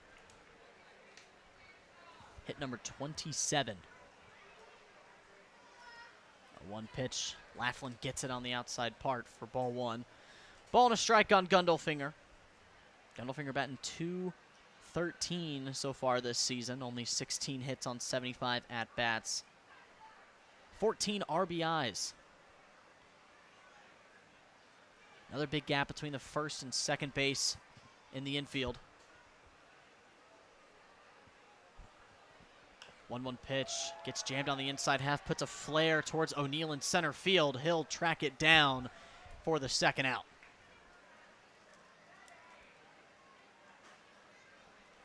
2 outs on the board. D'Amelia trying to get the third, trying to leave Miller held up at second. Brings up the 9-hole hitter, Truman Bodenhausen, and Bodenhausen 0 for 2 tonight. Struck out Licking back in the third. He was 1 for 3 last night, looking to get that hit, and another good spot to do so. Here with 2 outs in the bottom of the fourth.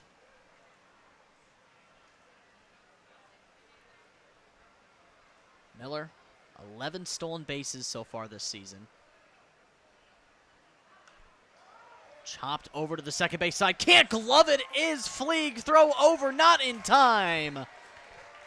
First error on the night for the Renegades. And that moves over Miller to third base. So runners on the corners via the E4 for the Stangs. Just one of those tough plays for a middle infielder. Low sinking liner. You got to scoop it on the short hop and just right there. Just didn't work. Tried to work up to down and then back up. You got to keep that glove low, then work up. Just tried to run through it. Could have maybe gotten his body, but again, Bodenhausen so fast. 2 outs, back to the top of the lineup. Strike one to Frank Gall, who led off this inning with a solo shot over the yellow frog graphic sign for his first home run on the season, and he's back with 2 outs with another RBI chance. 0-1 from D'Amelia. Gall's swinging. He puts it over to Fleeg at second. Gloves it cleanly this time and throws it over for the third out. 2 left on the base pass for the Mustangs, but not before 5 more runs come home to score in the bottom of the fourth. And Frank Gall joins Braden Lucart tonight. Second home run for the Mustangs tonight over the Yellow Frog graphics sign. But your Mustangs lead it 12-0 as we head to the 5th inning. Another pitching change. We'll have that announcement right back here on YouTube.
It'll be Jaron Guck out of the bullpen. Not making a start so far this season. 4-1, 31 innings pitched, ERA of 1.45, and a 38-8 K-to-walk ratio. Guck, who last year was a bullpen guy for the Mustangs, looking to do that to just test the waters a little bit as he faces, firstly here to lead off the 5th, and Nolan Laughlin, but just to test the waters out a little bit, see what you can get out of Guck, who a plethora of saves last season for who was that bullpen guy last year, Truman.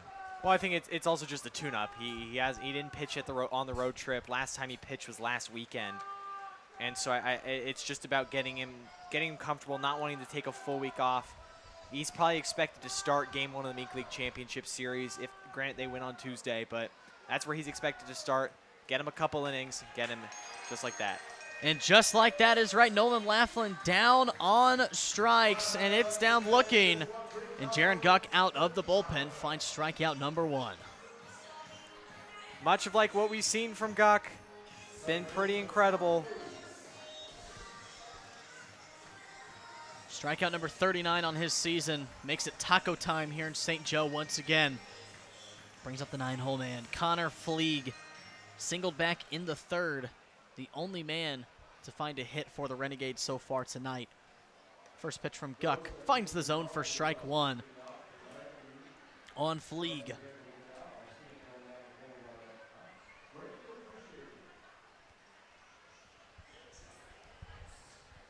Guck, quick guy off of the mound. Gets on. Gets ready fast. Finds the zone once again, is yet to miss. 0-2 on Fleeg, and Fleeg given a little bit of an argue to the home plate umpire. Doesn't like that outside zone the last 2 pitches. But he finds himself down. No balls and 2 strikes to Jaron Guck. There's not much to argue about when facing Guck. He's going to hammer the zone. 0-2 pitch to Fleeg. Misses outside for ball 1.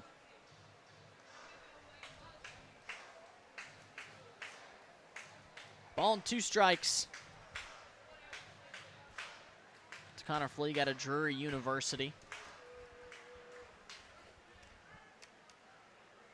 Out of St. Louis, Missouri. Swings and misses for strike 3. And Guck out of the pen. 2 batters, 2 strikeouts. Really showing up, hasn't missed a beat. Just another great sequence there. Put away pitch has been that slider all season, and it is nasty. It just drops off a cliff and runs away from these right-hand batters.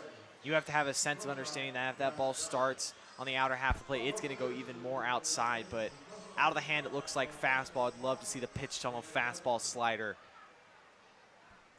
That'll be Jack Dunn back to the top of the order. 2 strikeouts back-to-back for Guck. He misses that zone for ball 1. Dunn out of St. Peters, Missouri, Fort Zumwalt South High School. Academic All-AMC in his conference this last season. So there's Guck, finds that outside zone for strike 1, so a ball and a strike.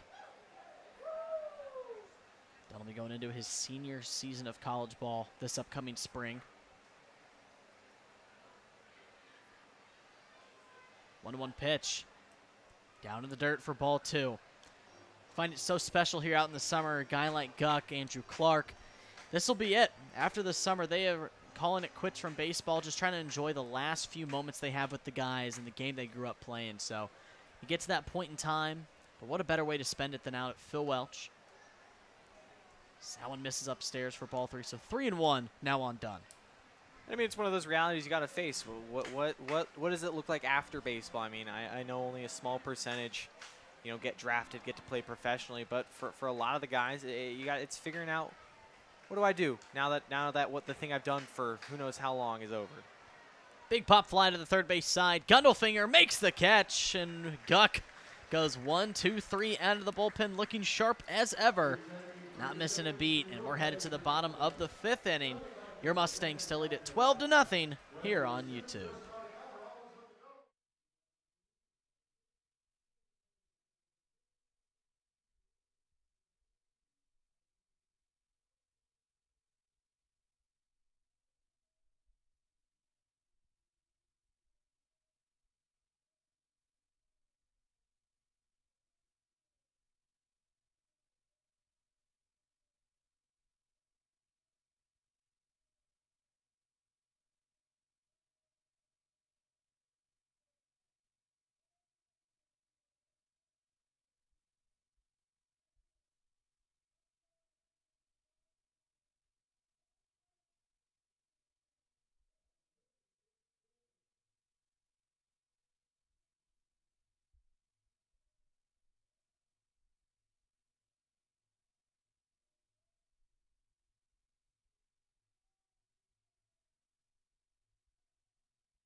Nolan D'Amelia back on the mound for the Renegades. Down 12-0. It's your St. Joseph Mustangs here in the bottom of the fifth. Leading it off, it'll be the two-hole hitter tonight, Jack Mosh, who so far tonight singled back in the fourth, walked back in the first. 2 runs on his night. Still being productive as ever this season in Jack Mosh. He's batting .374. That was hit number 38 for him so far in his season. Second best hitter on this Mustangs team behind Darius Freeman.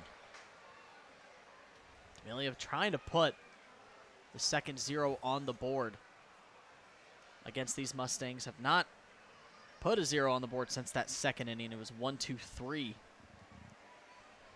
for the Renegades. And after that, just haven't been able to find the footing. He's going to put one on the ground up the middle. Fielding it cleanly is done. The throw over is just in time for the first down, and Mosh retired via the ground out. Great play by Dunn. Had a long run in. Mosh does run well. It was softly hit, but it's a fantastic play made by Dunn. It'll be Carter Belton up to bat for the 3rd time so far tonight. Walked back in the 4th. Triple back in the 3rd. Drove in a run. Watches ball 1 on the outside half. Quick out for D'Amelia, exactly what the doctor ordered for the Renegades.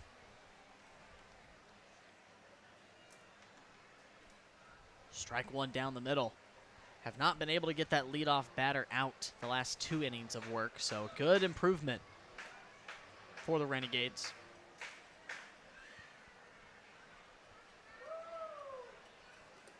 One pitch to Belton. That's going to drill him on the lower leg side near the hip, and a 1-out base runner, and Carter Belton finds himself on base for the 3rd straight time. Braden Lucart back up for the Mustangs, and actually it'll be a pinch hit situation. It'll be the Northwest Missouri State Bearcat, Parker Griffith.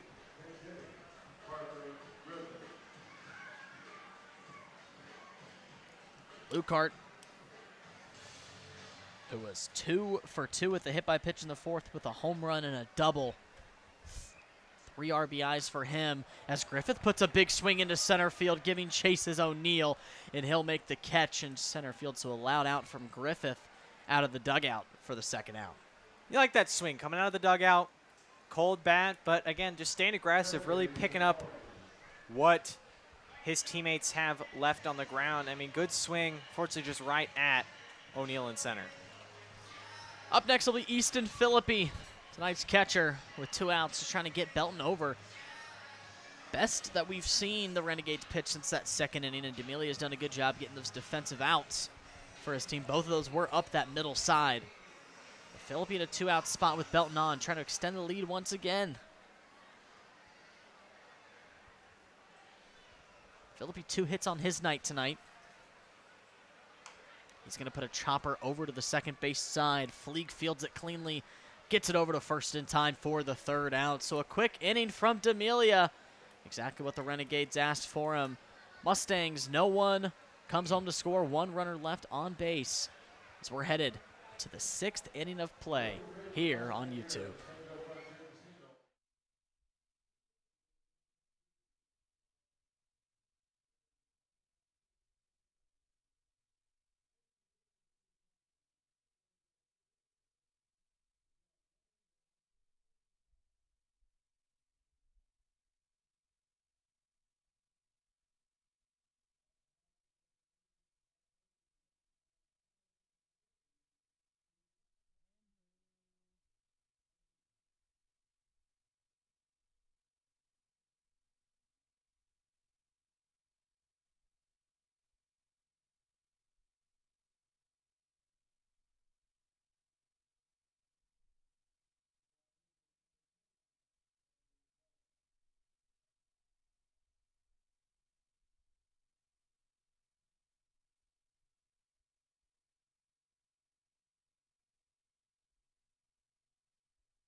Out of the bullpen, making his 11th appearance, it'll be number 29, Andrew Clark out of Northwest Missouri State so far.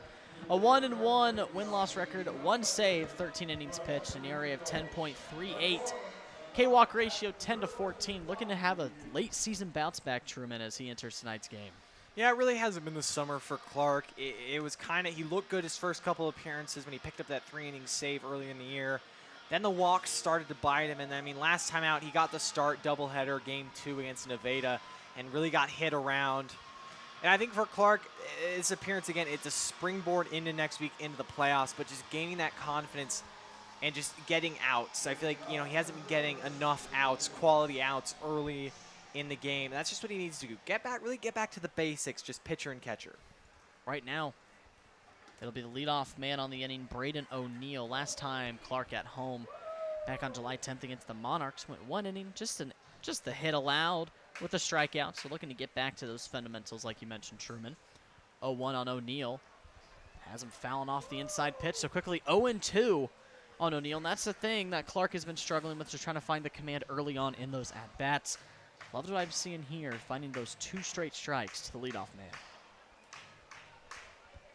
O'Neill struck out in the first, popped up to first, back in the third. 0-2 pitch.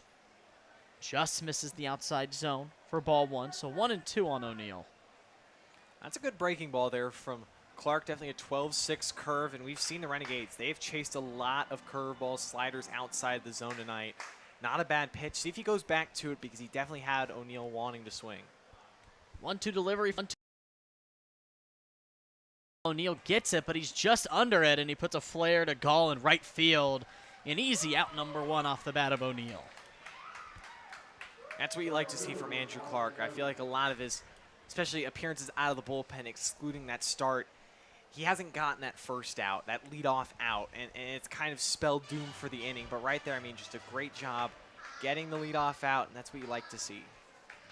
We'll have a pinch hitter here for the Jefferson City Renegades. It'll be Dane Gray coming in for Austin Evans. It'll actually be number 2, Tyler Tao, my apologies. Couldn't see the jersey number correctly from my end. So it'll be Tyler Tao. He's played in 12 games, 44 at-bats, 9 hits, and batting .205 so far this summer. As Clark finds Tao down 0-1 on the first pitch.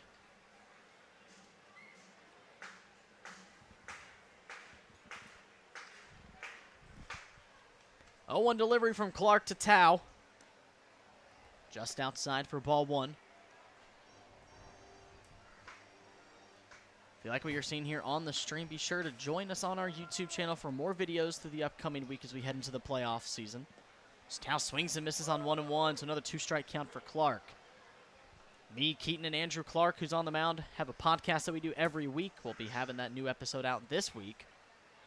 If all goes to pass, the 1-2 pitch to Tao, chopped over to the third base side. Gundelfinger fields it. Throw over upstairs, and Tao will reach on the E5. Just too high of a throw for Mr. Gundelfinger. And Gundelfinger did everything right except make the throw. Let his body come up. If he stays low through that, he probably gets it. I mean, Little, I think he's frustrated because he thought he got the tag, and I think he had a good case. I thought he slapped him on the shoulder. So Little tried to make the effort to pick up Gundelfinger, but unfortunately couldn't right there. Was a good attempt from Little. Tao reaches on the E5. It'll bring up Drew Vonderhaar, making his 3rd appearance at the plate tonight, singled back in the 4th.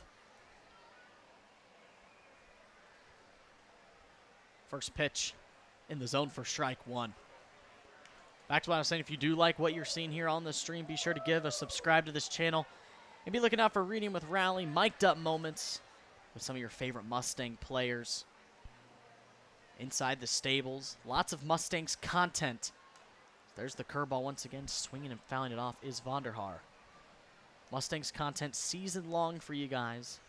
Playoff week is approaching, so be sure to give this channel a subscribe to be watching out for some of your favorite Mustangs content here the next week.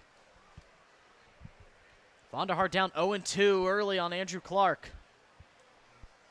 0-2, and he rips it over on the third base side past the glove of Gundelfinger into left field. Griffith gets it into Mosh early, but a 1-out single from Vonderhaar, 2nd hit on his night. Yeah, great swing from Vonderhaar, capitalizing on an 0-2 mistake from Clark. If he gets that a little lower, Vonderhaar swings through it. That ball just a little too elevated and right in the wheelhouse of Vonderhaar. 1 out, 2 base runners on for the Renegades. Brings up Maddox Meyer. Walked back in the 4th. Advanced on the wild pitch to second base. That's all he's had doing for him tonight. 1 out double play in order for the Stangs. First pitch, and he fouls it off. That got a piece of Philippi off the foul ball, and he goes down quickly. But it looks like he says he's okay. He's going to give a check to that right hand. It looks like it got him in that area, but let him walk it off. It's got to hurt.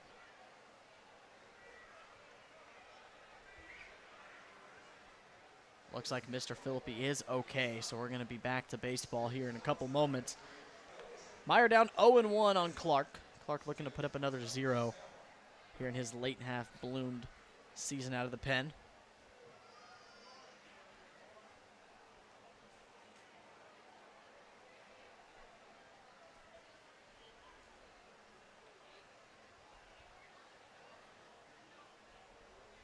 The 0-1 pitch after the pause. Down in the dirt, blocked by Philippi for ball 1, so ball and a strike to Meyer. Yeah, that last foul ball, I mean, it just caught Philippi inner thigh area. You know, hopefully the modern age of catching still hasn't changed the fact that, you know, it's good to have a shield down there. Protect the plenty of soldiers. Meyer puts a weak pop fly into the center field area. Giving chase is Belton. He makes the catch for out number 2, leaving both runners held up on their respective bases. Really liking what I'm seeing out of Clark tonight. I feel like this is a different Clark than we've seen for this kind of back third of the year. He's more confident. He's pitching to contact. You know, I felt like he got away from that. It was that command that eluded him. He has the potential for strikeouts, but I feel like he's at his best when he's just attacking the zone, and if he's inducing weak contact, great. If he's getting a lot of strikeouts, great. He's doing his part tonight. 2 outs on the board. Here to start the 6th. There's that curveball just out in front of it. Is Carson Durnan. It's really hard to find that timing off the hand of Clark, so quickly down 0-1.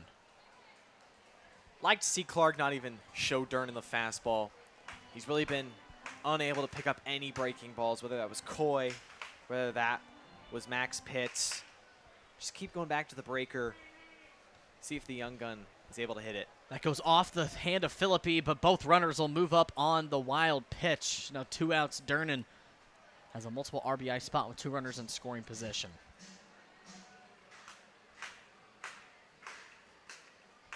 Clark needs to shake it off. Runner on third was not his fault. Error given by Gundelfinger, both runners up. 2 outs on the board on Durnan. He struck out twice tonight. 1-1 pitch lined up the middle, and here comes the first run in to score is Tao, and running around third will be Vonderhaar. So a 2 RBI single off the bat of Carson Durnan opens the lead. 12-2, Mustangs lead it by 10. Just a great swing there from Durnan. He made the adjustment from the previous 2 at-bats when he struck out, waited back on that, and just ripped it right back up the middle, and that's the potential that Durnan has. I mean, still a ways to go. No ball player is perfect coming out of high school, but the skill and the potential is sky high for this kid. We have Braden Grossclose watches the first pitch down and away for ball 1.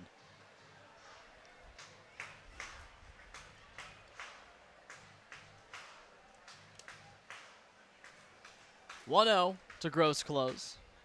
Batting at that Mendoza line 200 this season. 1-0 doesn't issue at it in down low near the dirt area. 2 balls, no strikes to Grossclose. Durnan only 2 stolen bases on his season so far. See if they want to put another in scoring position. 2-0, and it's quickly 3 balls and no strikes to Grossclose. That's where if you're Clark, you got to find a strike. Allowed the hit. Wild pitch before that. Now you're down 3-0.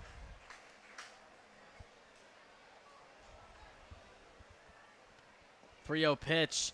Misses the zone downstairs, so a 4-pitch walk. Now 2 runners on for the Renegades with 2 outs. That'll be the first walk issued by Andrew Clark here this inning. Now it's super important. Again, just get back to Clark and Philippi. You know, you're missing low. Just bring it up a little bit. Raise it up a little bit. Just small adjustments. Nothing major. Just tweak it a little bit. You only need 1 more out. 2 outs on the board. They'll bring up Nolan Laughlin. That'll bounce off the dirt and over Philippi. That'll move both runners up 90 feet. A wonky pitch. Didn't find the plate, just bounced up before it and over Philippi. Yeah, again, just a pitch that only made it probably about 48 feet. I mean, it didn't even make it to the dirt circle that home plate sits in. And again, you're just missing low. And it's kind of the opposite of some of the pitchers you saw earlier. They were missing up. They were leaving their arm hanging. Now you're finishing too much. Got to find that middle ground, pull it back. But now he's back in his windup. That's where he was comfortable at early in this inning. 1-0 to Laughlin. Finds that zone for strike 1. A much-needed strike there for Clark. With 2 outs, just needs to get it in play. Get that 3rd out. Get yourself out of the 6th. 1-1 to Laughlin. He's going to put a weak chopper in the foul territory. Ball and 2 strikes. Now on Laughlin. He's 0 for 2 tonight with the strikeout looking back in the 5th. And a ground out to Mosh short back in the 3rd. Ball and 2 strikes, 2 outs. Laughlin's going to put a drive into left field. That'll fall down. Coming in to score is Durnan. Throw comes in and cut off by Gundelfinger, but another RBI comes in favor for the Renegades this time. An RBI single off the bat of Nolan Laughlin. There's just another mistake pitch on 1-2. Second time this inning we've seen on a definitely a pitcher's count. Clark just missing his spot. And got to give credit to the Renegades. They're not going away without a fight. They're starting to capitalize. They're not just going to lay over and play dead for the Mustangs. Brings it back to Connor Fleeg. Fleeg fouls it off loudly straight behind on the first pitch for strike 1. Fleeg struck out his last at-bat back in the 5th. Does have 1 of the 4 hits, was the first to get a hit back in the 3rd inning for the Renegades.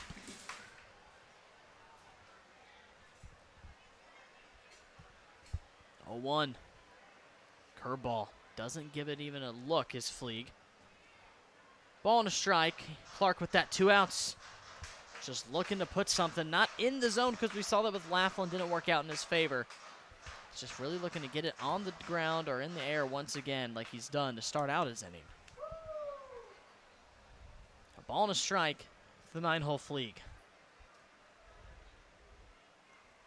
Down in the dirt, a good pick by Philippi.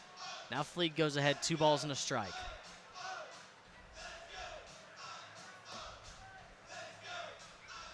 Runners on the corners. Gross close on 3rd. Laughlin on 1st.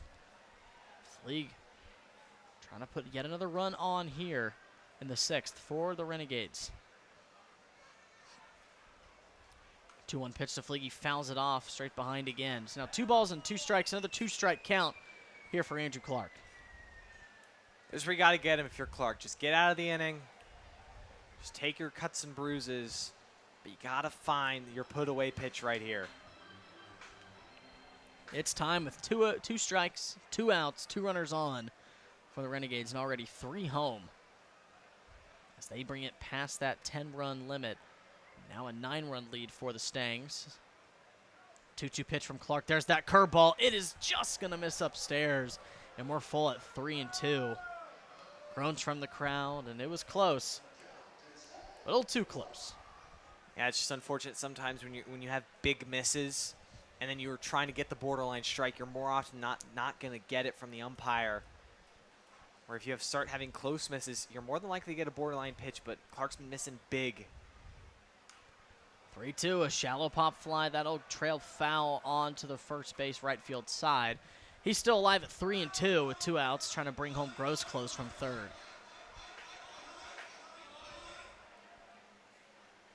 Clark still with that 2-strike count. This will be a big one, trying to avoid loading the bases with 2 outs. Trying to retire with 2 runners left on for the Renegades. Clark set on 3-2. Pitch to Fleeg is going to be chopped over to Bodenhausen at second. Weak ground ball. He doesn't field it in time, and Fleeg's going to be safe. And that'll bring home Grossclose for the 4th run here in the 6th inning. So an E4 brings it home, and now a runner on first and second for the Renegades. And that was just one. Bodenhausen, he did everything right, and then when he looked up before looking the ball into his glove. And he saw that Fleeg was down the line, so he was going to have to rush the throw. And again, he just didn't field it first. Got to field it first. Crucial mistake there by the infield allows the 4th run to come home. So now 12-4 lead for the Mustangs. First pitch strike back to the top of the order, and Jack Dunn, shortstop tonight. Clark trying to get himself out of the inning.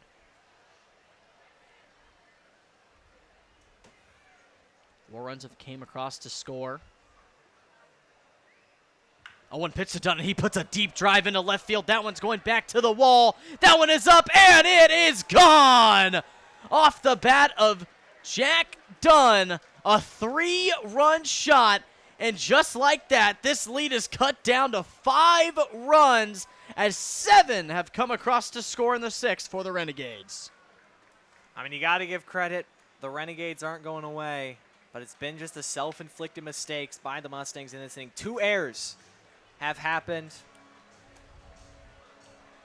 A walk, wild pitches. You got to figure it out if you're Andrew Clark. I know he's definitely frustrated. He thinks he's making some good pitches. Pitches are there. Zone is there. He's found himself, I feel like. It just has gone not his way. Better hitting than pitching. It's not that Clark's been giving up mistakes. He has put himself in some counts that haven't helped him out. But I feel like he's done himself a good job. But that is just an unlucky situation. A 3-run shot. Now a 5-run lead here in the top of the 6th. You need to talk to them. I don't know anything about. First pitch misses upstairs for a ball 1. Fouled off. Batting in the 2-hole is Braden O'Neill, who lead it off this inning, who got the first out as he popped it out to Frank Gall in right field. 1-1. Gets on in the inside pitch, but he'll foul it off the third base side.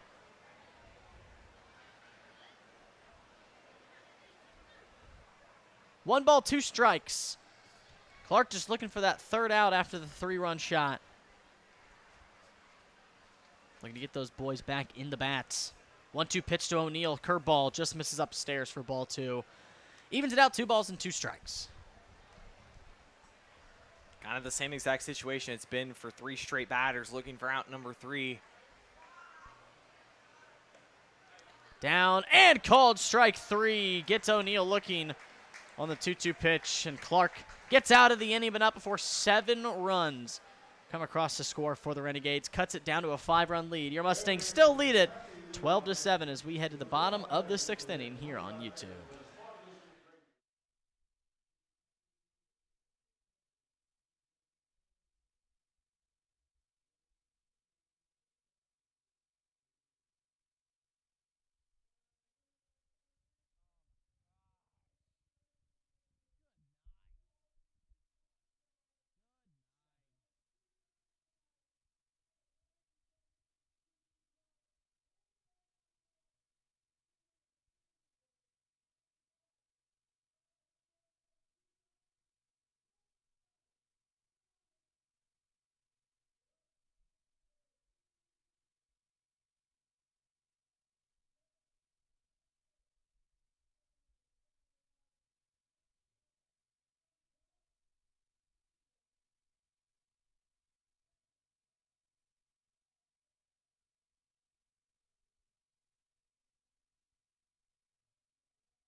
top of the 6th inning, the Renegades come across to score 7 runs, cutting the lead down.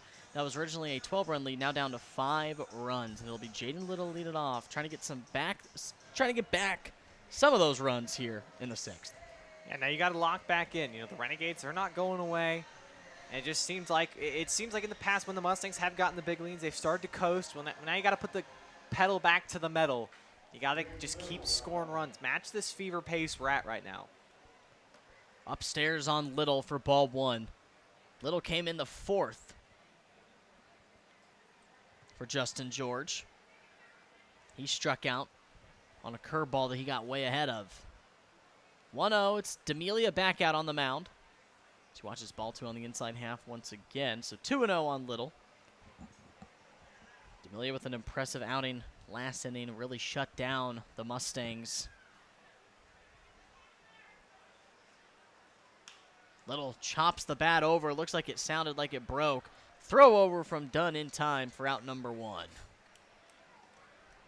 That's a great pitch there, getting Little to chase 2-0. Got excited, but reached up for that pitch up in the zone. And if you're D'Amelia, I mean, the pressure's not only on the Mustangs to keep scoring, but also on you. You got to throw up a 0. After your team puts up 7, you got to come out and throw up a 0. We got Logan Miller batting the 7th hole tonight. 2 hits for him, a 2 RBI single back in the 4th, and an RBI single back in the 3rd, having himself a ball game tonight. 1 out on the board to start the bottom of the 6th. Strike 1 off D'Amelia.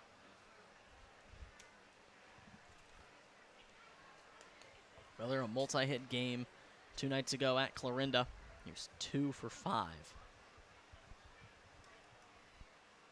0-1 curveball upstairs for ball 1. Miller, another one of the plethora St. Joe kids here on this Mustangs roster. 1-1 pitch, down low and outside for ball 2. So now 2 balls and a strike on Miller. Good hitters count. D'Amelia got Little to chase 2-0. See if you can get Miller to do the same, but 2-1 on Miller upstairs. He works a nice 3-ball, 1-strike count. Looking to get a 1-out base runner on for the Stangs, and what a better person to do it than Logan Miller.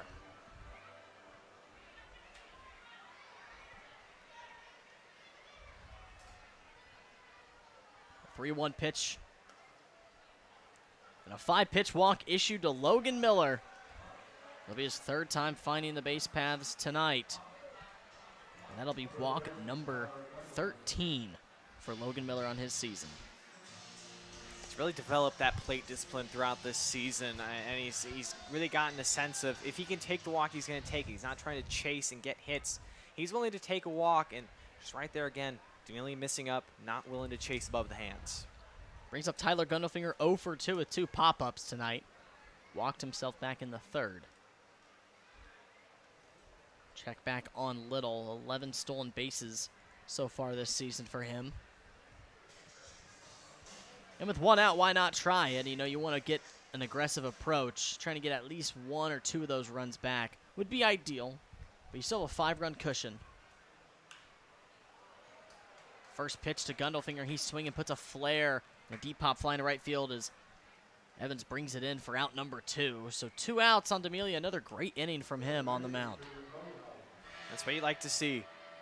Again, when your team puts up such a huge spot like that, the most important thing and the thing you need to do is throw up a 0. After your team scores, throw up a 0. If you do that, more often than not, your team probably going to win. Crazy to say win in that same sentence for Renegades is just an inning to go down 12-0. They've really came back. D'Amelia's doing his job like you mentioned, Truman. And here is Truman Bodenhausen. He reached on an E4 back in the 4th, but is 0 for 2, 0 for 3 on his line tonight. 1 for 3 last night with 2 runs and a walk. Looking to keep the line moving for the Mustangs here in the bottom of the 6th. 2 outs. Another pick back to Miller, nothing doing. Can never be too comfortable with the Mustangs on the base paths, especially with Miller. He's got the Jets on first base. Would like to see a steal here, but just to see what they can do. As Bodenhausen goes down quickly, 0-2 to D'Amelia. He's trying to get himself out of the inning with just a runner on. No balls, 2 strikes, and 2 outs to Truman Bodenhausen. Another pick back to Miller, nothing doing.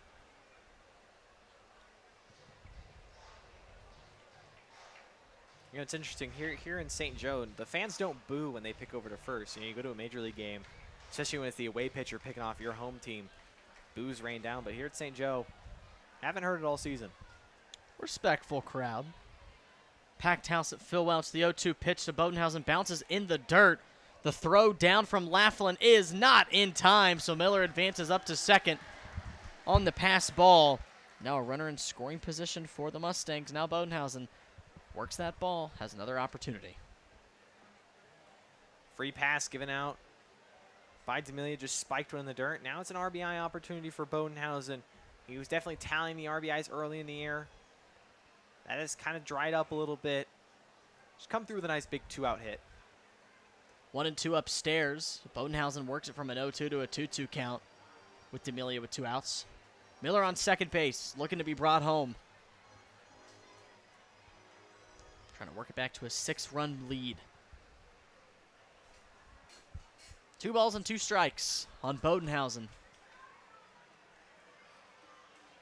2-2, he's swinging to keep himself alive. Fouls it off, still 2-2.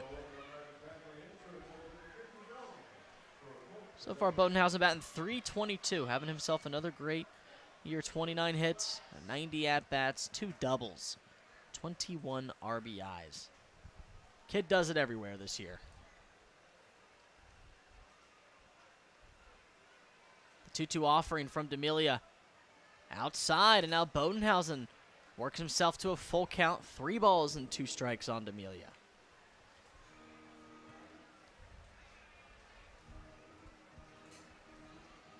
Bodenhausen looking for walk number 17. Would be amazing working it from an 0-2 now to a full count. Trying to extend life, bring Frank Gall back up to the plate. 3-2 pitch from D'Amelia. That's going to run, and that's going to get past Laughlin, so that'll allow Miller to move over to third. And that'll walk Bodenhausen, who worked from an 0-2 now to a walk, and that'll bring up the man who has seen the ball like a beach ball tonight, Mr. Frank Gall. Just a great plate appearance there from Bodenhausen. Fought off some tough pitches and then wasn't able to chase. D'Amelia didn't get him to chase. Just a great at-bat from the 9-hole. It flips the lineup over, and now it's a golden opportunity with the guys that have gotten a lot of hits tonight and driven in a lot of runs to drive in some more. Frank Gall is that man.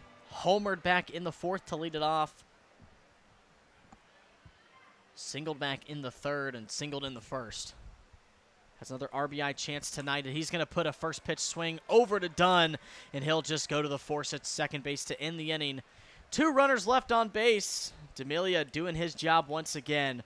Puts up the donut as the Mustangs still lead at 12-7 as we head to the 7th inning here tonight on YouTube. We'll be right back.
Making his 8th appearance out of the bullpen will be Lane Chapman. 1 save, a 1-0 win-loss record, 13 innings pitched, a .69 ERA, and a K-walk ratio of 12-7. After just the horrendous inning it was, 7 runs scored.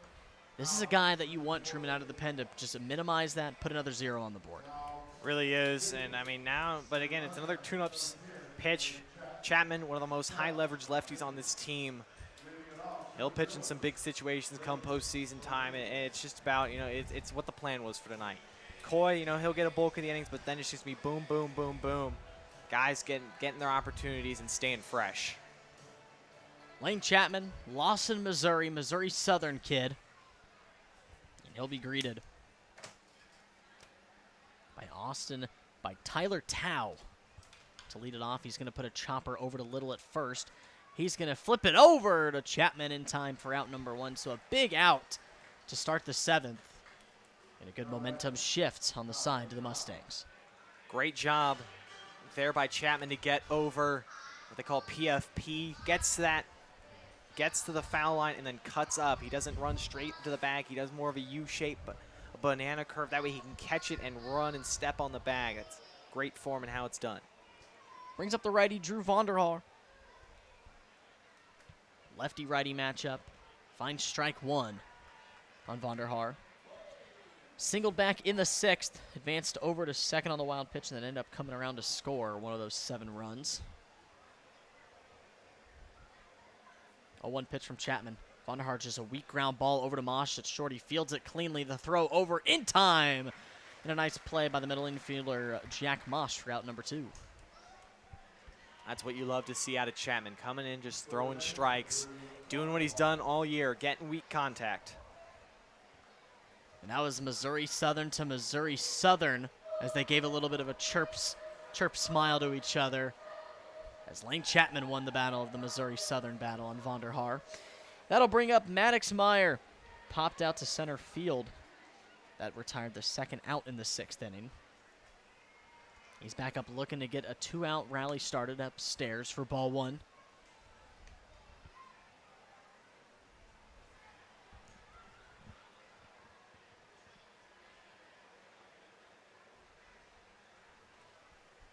One to Meyer.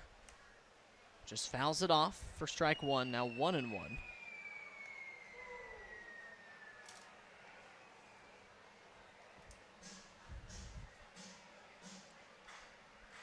Lane Chapman, a 7.82 ERA at Missouri Southern. 7 appearances, 12 and 2 innings pitched on 13 hits, 11 earned runs.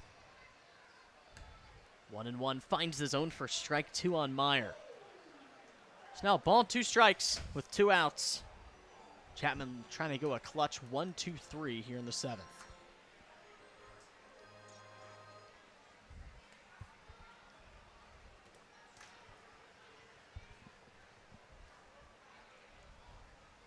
The 1-2 offering from Chapman. Chops it to Meyer. Looks like he fouled it off of that shin. A little shooken up there, but it remains a ball and 2 strikes.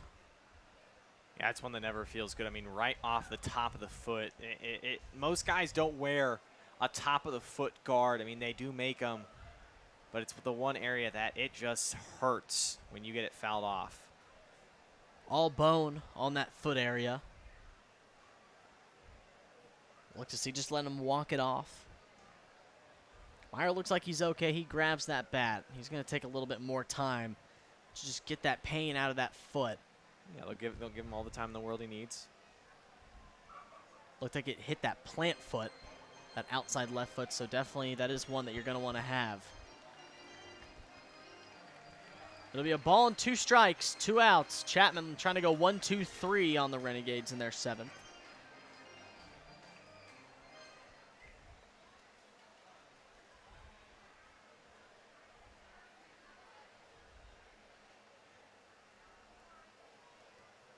The 1-2 delivery.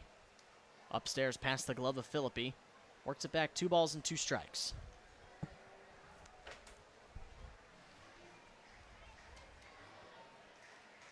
Meyer 4th game against the Mustangs so far this season. 2 hits collectively in those first 3 games.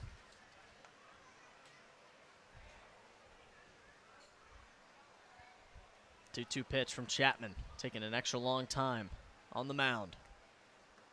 2-2 in the dirt. Meyer works it back to a full count, 3-2 to the 2-out man in Meyer, trying to get it going through for the Renegades. Meyer showing off the toughness. And now Chapman, unfortunately, the foul ball kind of got him out of his rhythm.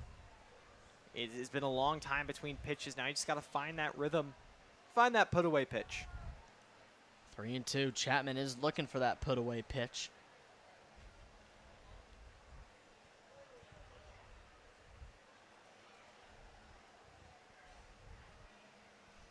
Again, taking his time on the mound. The full count delivery. Sharply lined down the third base line and foul. Meyer stays dancing at the box. Meyer so far this season batting .214. 84 total at-bats, 18 hits. 2 of those are doubles, 6 RBIs, 11 walks. Just looking for walk number 13 as he was walked back in the 4th. 3-2 pitch from Chapman. Just down in the dirt, and now a 2-out walk issued to Meyer in a good battle here with 2 outs. Great battle. Chapman made some good pitches. Got to give credit to Meyer. He digs in after the foul ball off his foot, and he just keeps battling, works his count all the way back, and keeps this inning alive. And here comes Carson Durnan, who brought in 2 in the 6th, and that 2 RBI single up the middle.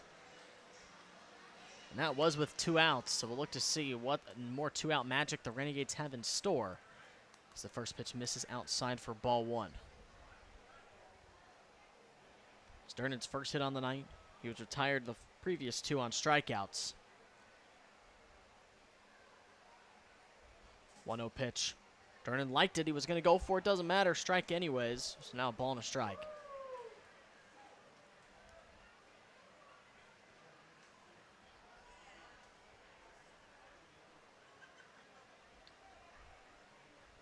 The 1-1 to Durnan. Lines it foul on the first base side. So now a ball and 2 strikes. Chapman, another good 2-strike count to work with.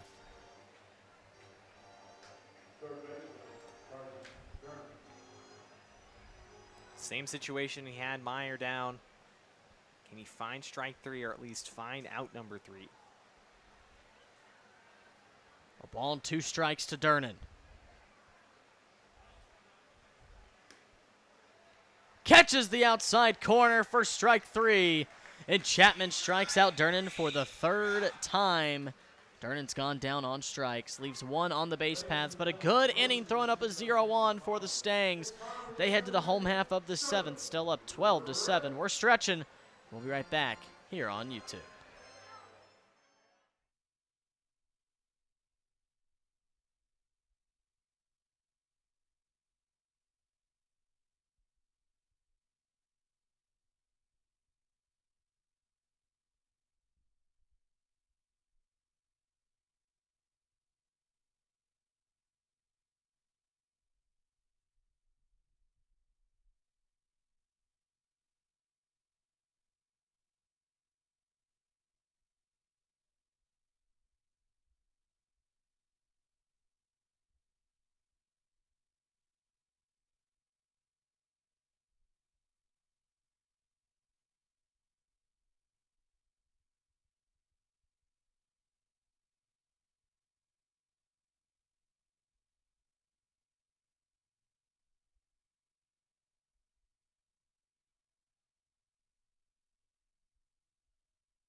we'll get a quick look about what's going around the Mink so far tonight.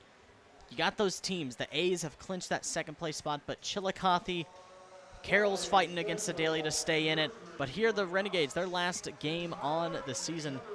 You got a good look. Right now, Sedalia and Carroll, 8-6. Carroll leads it at the bottom of the 10th. Clarinda and Chillicothe. Chillicothe leads that game 9-5, so it would be a huge win for them to try and clinch that third place spot the next couple of nights. And of course, here at St. Joe, Mustangs lead at 12-7. And like I mentioned, that third place spot between Jeff City, Chillicothe mainly, they're fighting for it. And we'll look to see how that unfolds the next couple of nights. Yeah, it's really the question of win percentage because Jeff City's played more games, but Chillicothe has the better win percentage, so Jeff City needs to win tonight to keep that hope alive. First pitch to Jack Mosh in the zone for strike one. The Renegades did win both of their doubleheader games against Clarinda yesterday and have only lost once to the Mudcats so far this season, so they've definitely shown up against that Chillicothe team. So there goes Mosh fouling it off on 0-1, so quickly 0-2. But Chillicothe, who were missing a lot of games coming into this weekend, they've had to play a lot, and they still have a good amount of chunk of games to play tonight and 2 games tomorrow. 0-2 early to Jack Mosh. D'Amelia on the mound. He's going to put a slow chopper to the mound. D'Amelia fields it cleanly, a slow flip over to first in time for out number 1. Just an uncharacteristic swing right there from Mosh. He's gotten lucky reaching out on a pitch outside the zone a couple times tonight getting hits, but right there I think it was just he needed to wait back or at least take that. That's usually a pitch he takes, but it's also usually a pitch he waits back on and slices it into left. Little pull happy here late in this game. Belton fouls it off on pitch number 1. Quickly 0-1 on the Olathe, Kansas kid with 1 out. Mosh was out in front, definitely wanted to get something. Just didn't go his way for the first out.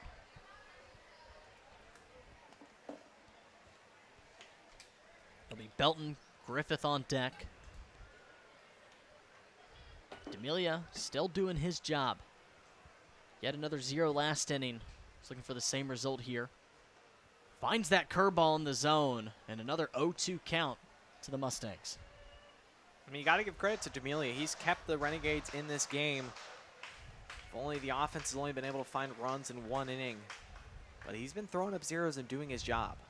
0-2, Belton puts a nice drive down the left field line. That's going to get fair.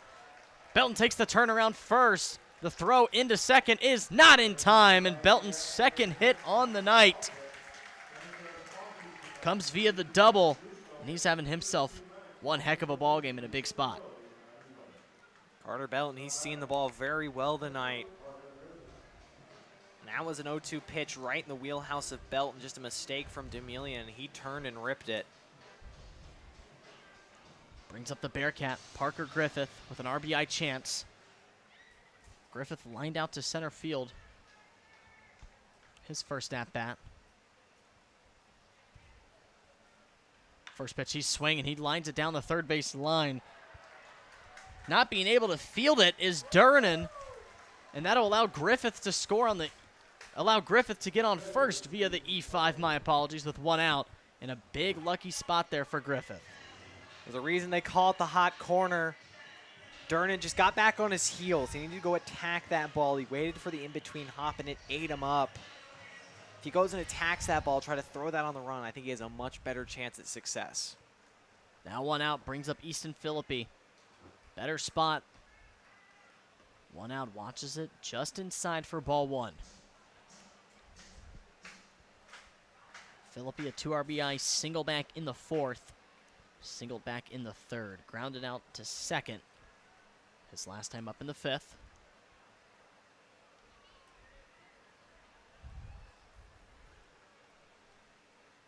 One 0 pitch. Finds the zone on the outer half. So he went to the other side and he found it. Now a ball and a strike to Philippi.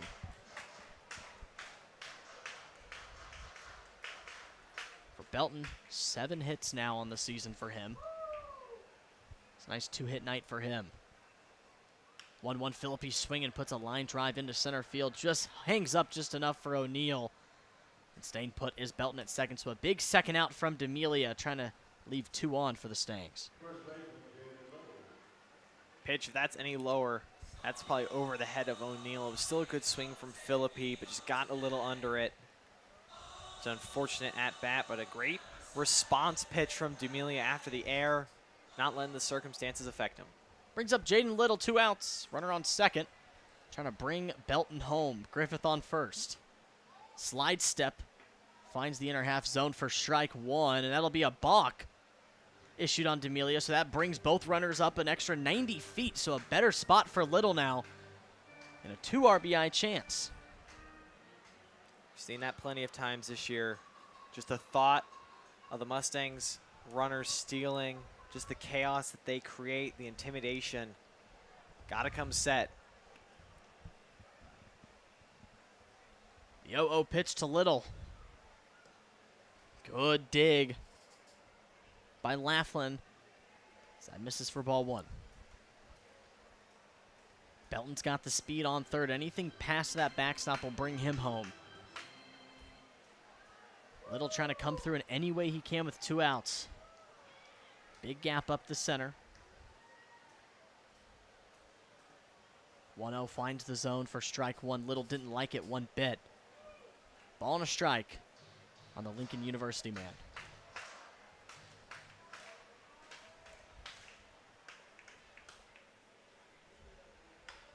Little's going to put one up the middle, and that will bring home Belton. Taking the turnaround third is Griffith. The throw in is not in time, and that scores both Belton and Griffith in a 2 RBI single off the bat of Little. He comes through. Great job by Little coming through with 2 outs. That's what happens. You give up the extra 90 feet on the balk. Jaden Little makes you pay yet again. Mustangs, they just continue to do all the little things right. And the biggest thing, I think, hit with runners in scoring position. Brings up Logan Miller off the 2 RBI single. Brings back the lead to 7 runs. Sigh of relief for the Mustangs, just trying to get more runs on the board. Miller trying to keep the line moving. 2 outs. Has Little on first. Miller's first pitch swinging a slow chopper. That's going to eat up Dunn, but he flips it over to Fleeg for the 3rd out.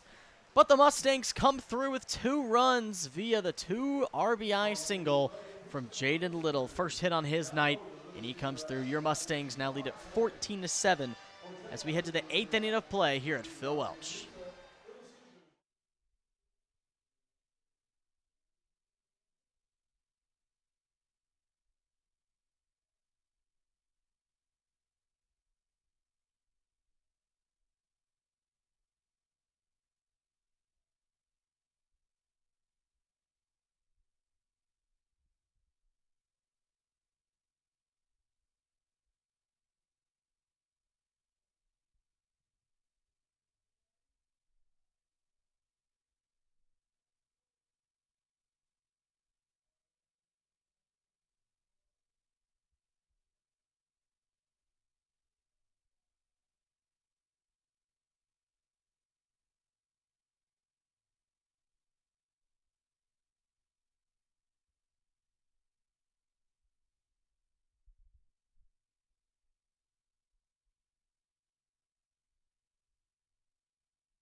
Gage Busby, the next one out of the bullpen for the Mustangs. 12th appearance, a 2-2 win-loss record.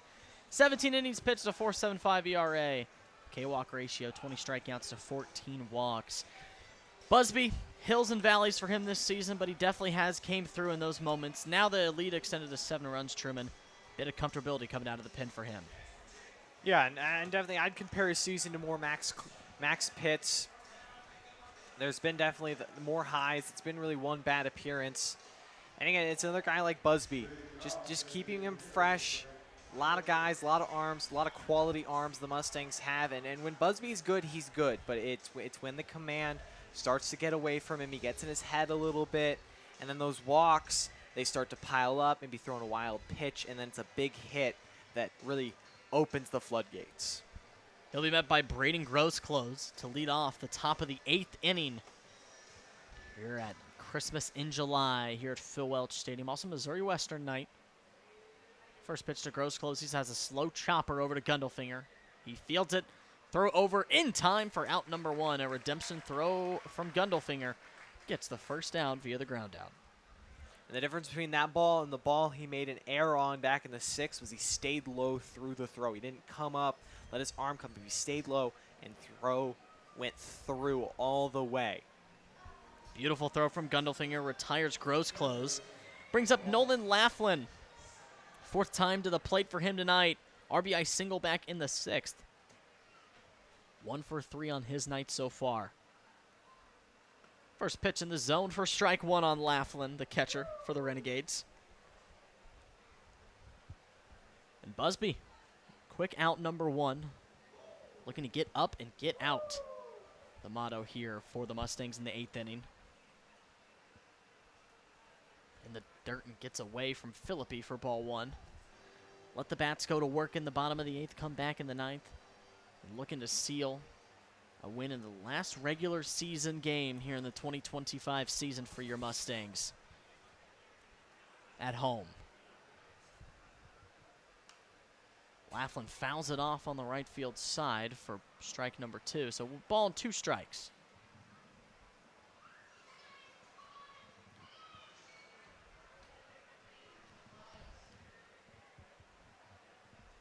Laughlin trying to extend life for the Renegades. So they're creeping up now. 5 outs remaining. Swing and a miss, and he finds himself swinging on the slider. Busby's first strikeout and 2 quick outs for the Stangs. That's the Busby that has been great all season. That slider, it is very good. It just cuts away from these right-hand bats. And tonight, it's just the Renegades. These right-hand hitters haven't been able to see those breaking balls that have been cutting away from them, and they've chased just too many.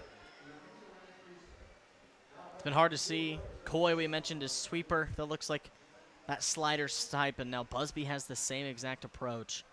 2 quick outs for the Mustangs. Connor Fleeg, 9-hole man. That runs in the zone. It goes from top to bottom. Fleeg can't even believe it for strike 1. That's what a good slider inside, that front door slider to a right-hand batter. It's when it's good is it looks like it's going to hit you, and then it just wraps right into the zone. Down in the dirt for ball 1, so a ball and a strike to Fleeg. Fleeg reached on the E4 back in the 6th. So he's 1 for 3 on his night. Struck out swinging back in the 5th and singled in the 3rd. 1-1 pitch, slider upstairs, misses for ball 2. 2-1 to Fleeg. Fleeg's 3rd time playing the Mustangs. Finally got that hit against St. Joe back in the 3rd. He was 0 for 5 in his first 2 games. 2-1 pitch. That just misses upstairs. Now 3 balls and a strike to Fleeg. Looking for another 2-out work for the Renegades. They did it back with Maddox Meyer, back with Lane Chapman, drew the walk with 2 outs. There goes a foul ball off the bat of Fleeg. Keeps himself going with Chapman. Now a full count at 3 balls and 2 strikes.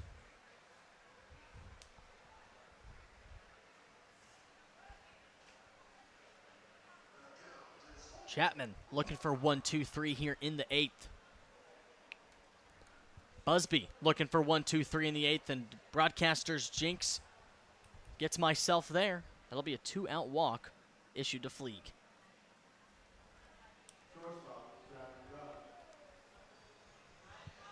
Bring up Jack Dunn. 2 outs. Busby looking to do what Chapman did. The 2-out walk, come right back and retire Dunn for the 3rd out. Would be more than ideal with 2 outs. And you issued the 2-out walk. Don't let it come back to bite you. Just get back in the zone. Sometimes I just wonder what's changed when these Mustang pitchers get 2 outs. And then all of a sudden it just seems like, you know, their fairy godmother magic ran out or something. And I mean, they just turned back into a pumpkin or something. They just look completely different. Let's hope Busby just get a third out, and that walk was just a moot point. 1-0 pitch fouled off by Dunn. Definitely Mustangs pitching, definitely in those 2 outs. They think that they can just try some stuff that's new, or they don't want to attempt to get a 2-out rally started. Don't really know, but now Busby got a strike now on Dunn. Let's see the response on 1-1, and there's Dunn swinging and missing. So now a ball and 2 strikes to Dunn. Now it's time for your put-away pitch. Let's go back to that slider. If he doesn't chase it, at least it sets up maybe a fastball. I go slider away here, and if he doesn't chase, go fastball in. Let's see here from Coach Truman, the 1-2 pitch. There is that slider, and it just misses the zone. Evens it out at 2 balls and 2 strikes.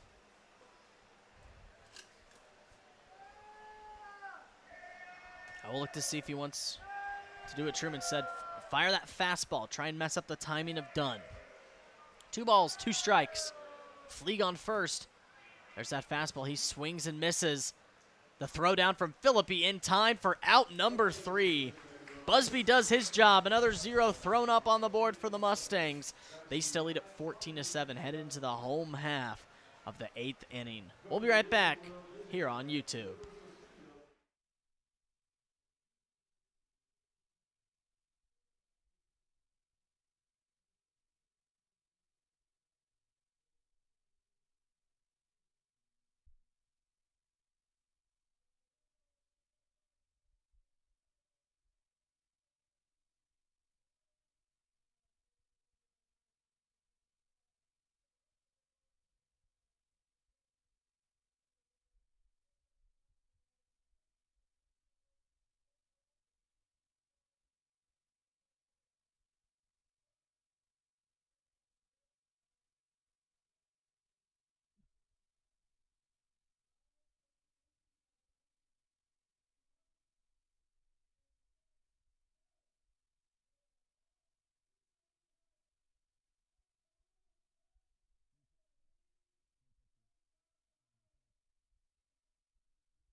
Welcome back into Phil Welch Stadium. It'll be Connor Fleeg coming out of the lineup to pitch for the Renegades.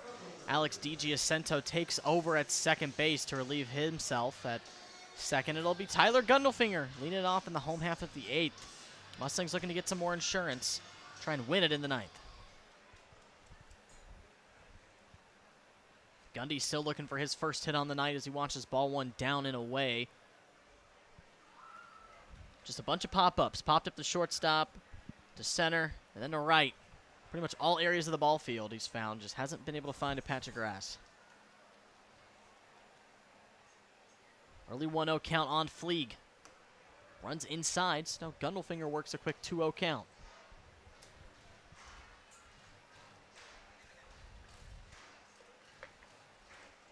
Two-0 pitch from Fleeg. Chopped up the third base line, just gets foul. It's now 2-1 on Gundelfinger.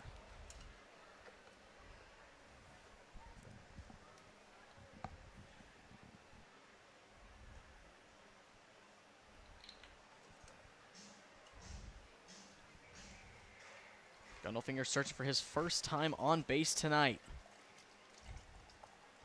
2-1 pitch. He's going to line it into center field. That's going to get into the center field area gap for a single. And Gundelfinger's first hit on the night comes in the 8th. Easy swing right there from Gundy. Fastball inner half right in his wheelhouse. Didn't try to do too much with it. Great swing right there. Trying to get the bottom half of the lineup tonight getting going. It'll bring up Truman Bodenhausen.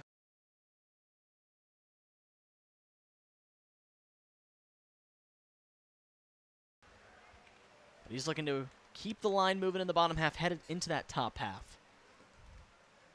Gundelfinger with a big lead on first. Fleeg's going to step off. I mean, how many times this season have we said pretty much the opposite? That's been the bottom of the order that's gotten to go and scoring the runs, driving in the runs. But tonight, it's really been the top of the order. I mean, those 6, 7, 8, 9 hitters, they have a couple of RBIs, but it's really been the top of the order that's gotten the job done. I guess it's the confidence you have, and it brings a smile to your face knowing that on any given night, it could be any part of the order. Right, like we've said, I mean, the bottom half really has shown its stripes and colors as Bodenhausen puts a pop fly into right field. Evans gives chase and makes the catch. Gundelfinger trails back over to first for the first out. But I agree. I mean, we've said time and time out that those guys at the bottom half of the order are the caboose, are another engine, not a caboose. And I think tonight it has been that top half of the order.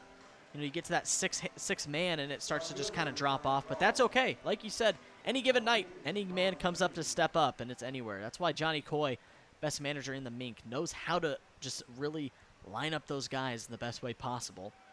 Brings up Frank Dahl. Gundelfinger, not the best jump in the world. The throw down is in time as he's caught stealing for the second out. And a good throw down from Laughlin.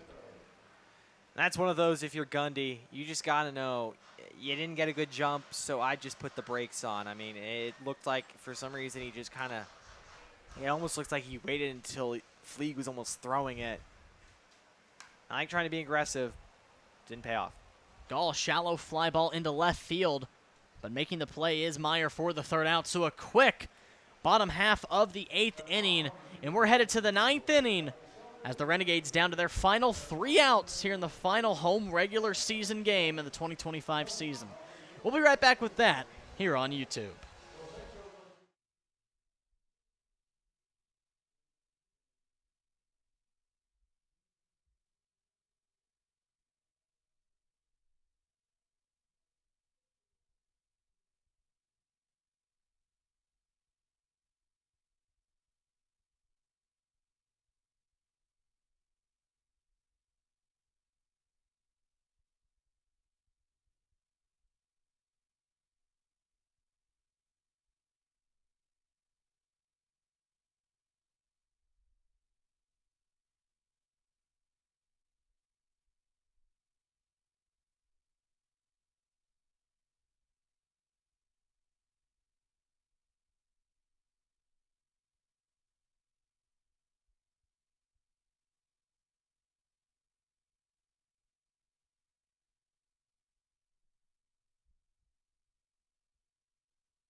It's Bronco Witt up next out of the bullpen out of Gower, Missouri, East Buchanan High School. Maple Woods Community College going to Northwest Missouri State this upcoming spring. 3-0 on his season. 25 innings pitched, ERA of 4.32. K to walk ratio, 27 strikeouts, 11 walks. Here he is, Truman. This guy pumps heat. Knows how to get past those hitters, especially with that fastball. Looking for exactly that here in the 9th, trying to retire these Renegades early. Yeah, that ERA a little bit inflated from when he made a couple starts early in the season, but when he's come out of the bullpen, he's been fantastic. And again, I've said this about pretty much every guy that's walked out of the bullpen tonight. Just another high leverage arm. He'll get some time this postseason, and it's just another tune-up outing. Get comfortable, get ready for next week. Next week, in sight, just 3 outs away. A chopper put up the middle. Mosh fields it on the hop. Throw over in time as he retires Braden O'Neill on the first pitch in the first out to start the 9th. Witt can get strikeouts, but I think the first and foremost he's a pitch to contact, and he gets a lot of weak contact. Ground ball pitcher mainly. He really does do a good job. He's a defensive guy when it needs to come time to that. Right now, just about getting, just like what Andrew Clark with Jaron Guck, just getting the arm warm. First out. Retired was O'Neal. Now it brings up Tyler Tao, the lefty. With 1 out, now down to their last 2 outs. 1-0 runs inside for ball 2.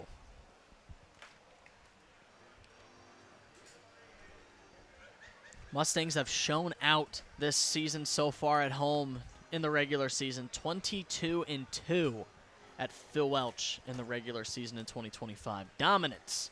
So they're looking for win number 23 at home. Outside pitch finds the zone for strike 1. Tao can't believe it. 2 balls and a strike. Looking for win number 28 in the Mink and win number 34 overall as Tao fouls it off on the left field side. Witt works it back to a 2-2 count.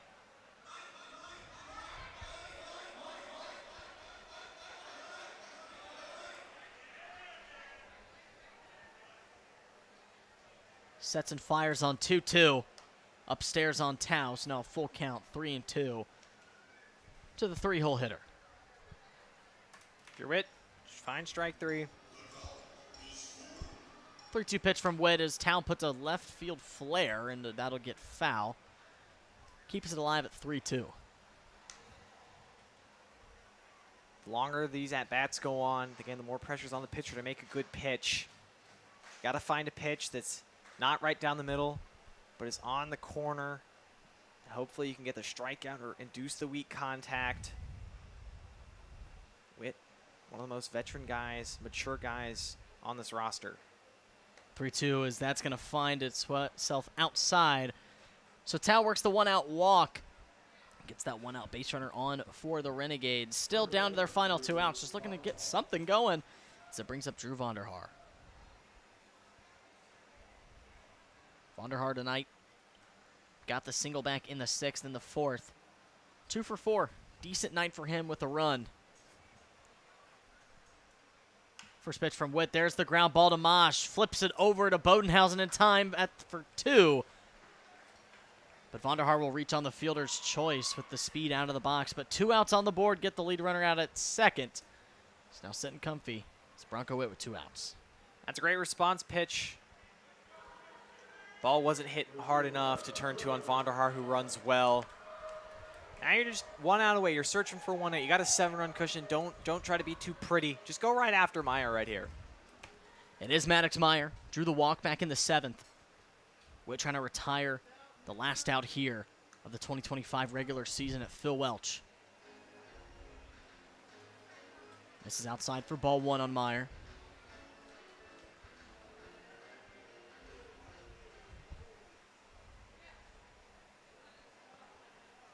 Well, no, that's going to be lined over to Bodenhausen, and he makes the catch for the 3rd out and ends it tonight as your Mustangs take the last home game of the regular season, 14-7 against the Jefferson City Renegades on 15 team hits.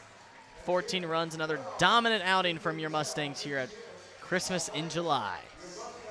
It's a great performance, a great tune-up game. Again, you could have came out here these last 2 nights, and you could have just laid down and been like, hey, we're gonna chill till the playoffs, but you came out and you wanted to prove that you're going to get wins. And it was a great couple of performances. And tonight, really, the bats came alive. And, I mean, outside of an inning where 2 errors happened, I mean, only 2 of those runs from Andrew Clark are earned. So it was just a great all-around performance. You jumped on them early. And the bats, I mean, pitching, I definitely think pitching, it moves over to the postseason. It's really the question of the bats, whether or not they're going to show up. And it's been an encouraging 2 games from the hitting standpoint for the Mustangs. It really has. They've really shown their colors. You know, that's how they started out the season, hitting strong with those runners in scoring position. Kind of took a break at the start of this month in July, especially on those road stands. But here tonight, they do the job. They jumped on them early, 12-0 at one point, and they ended up taking it away 14-7. You minus that 6th inning as a whole, I mean, this was a dominant win from the Mustangs once again, and they have their hearts set to next week. The game tomorrow against Carroll will be the last regular season game for the Mustangs, but this was the final one at Phil Welch. And the next time you can catch the Mustangs, next week on Tuesday, maybe the MINK League Divisional. It's set. If they win that, we'll be back in the MINK League Championship next week. But tonight, Jaron Guck picks up the win.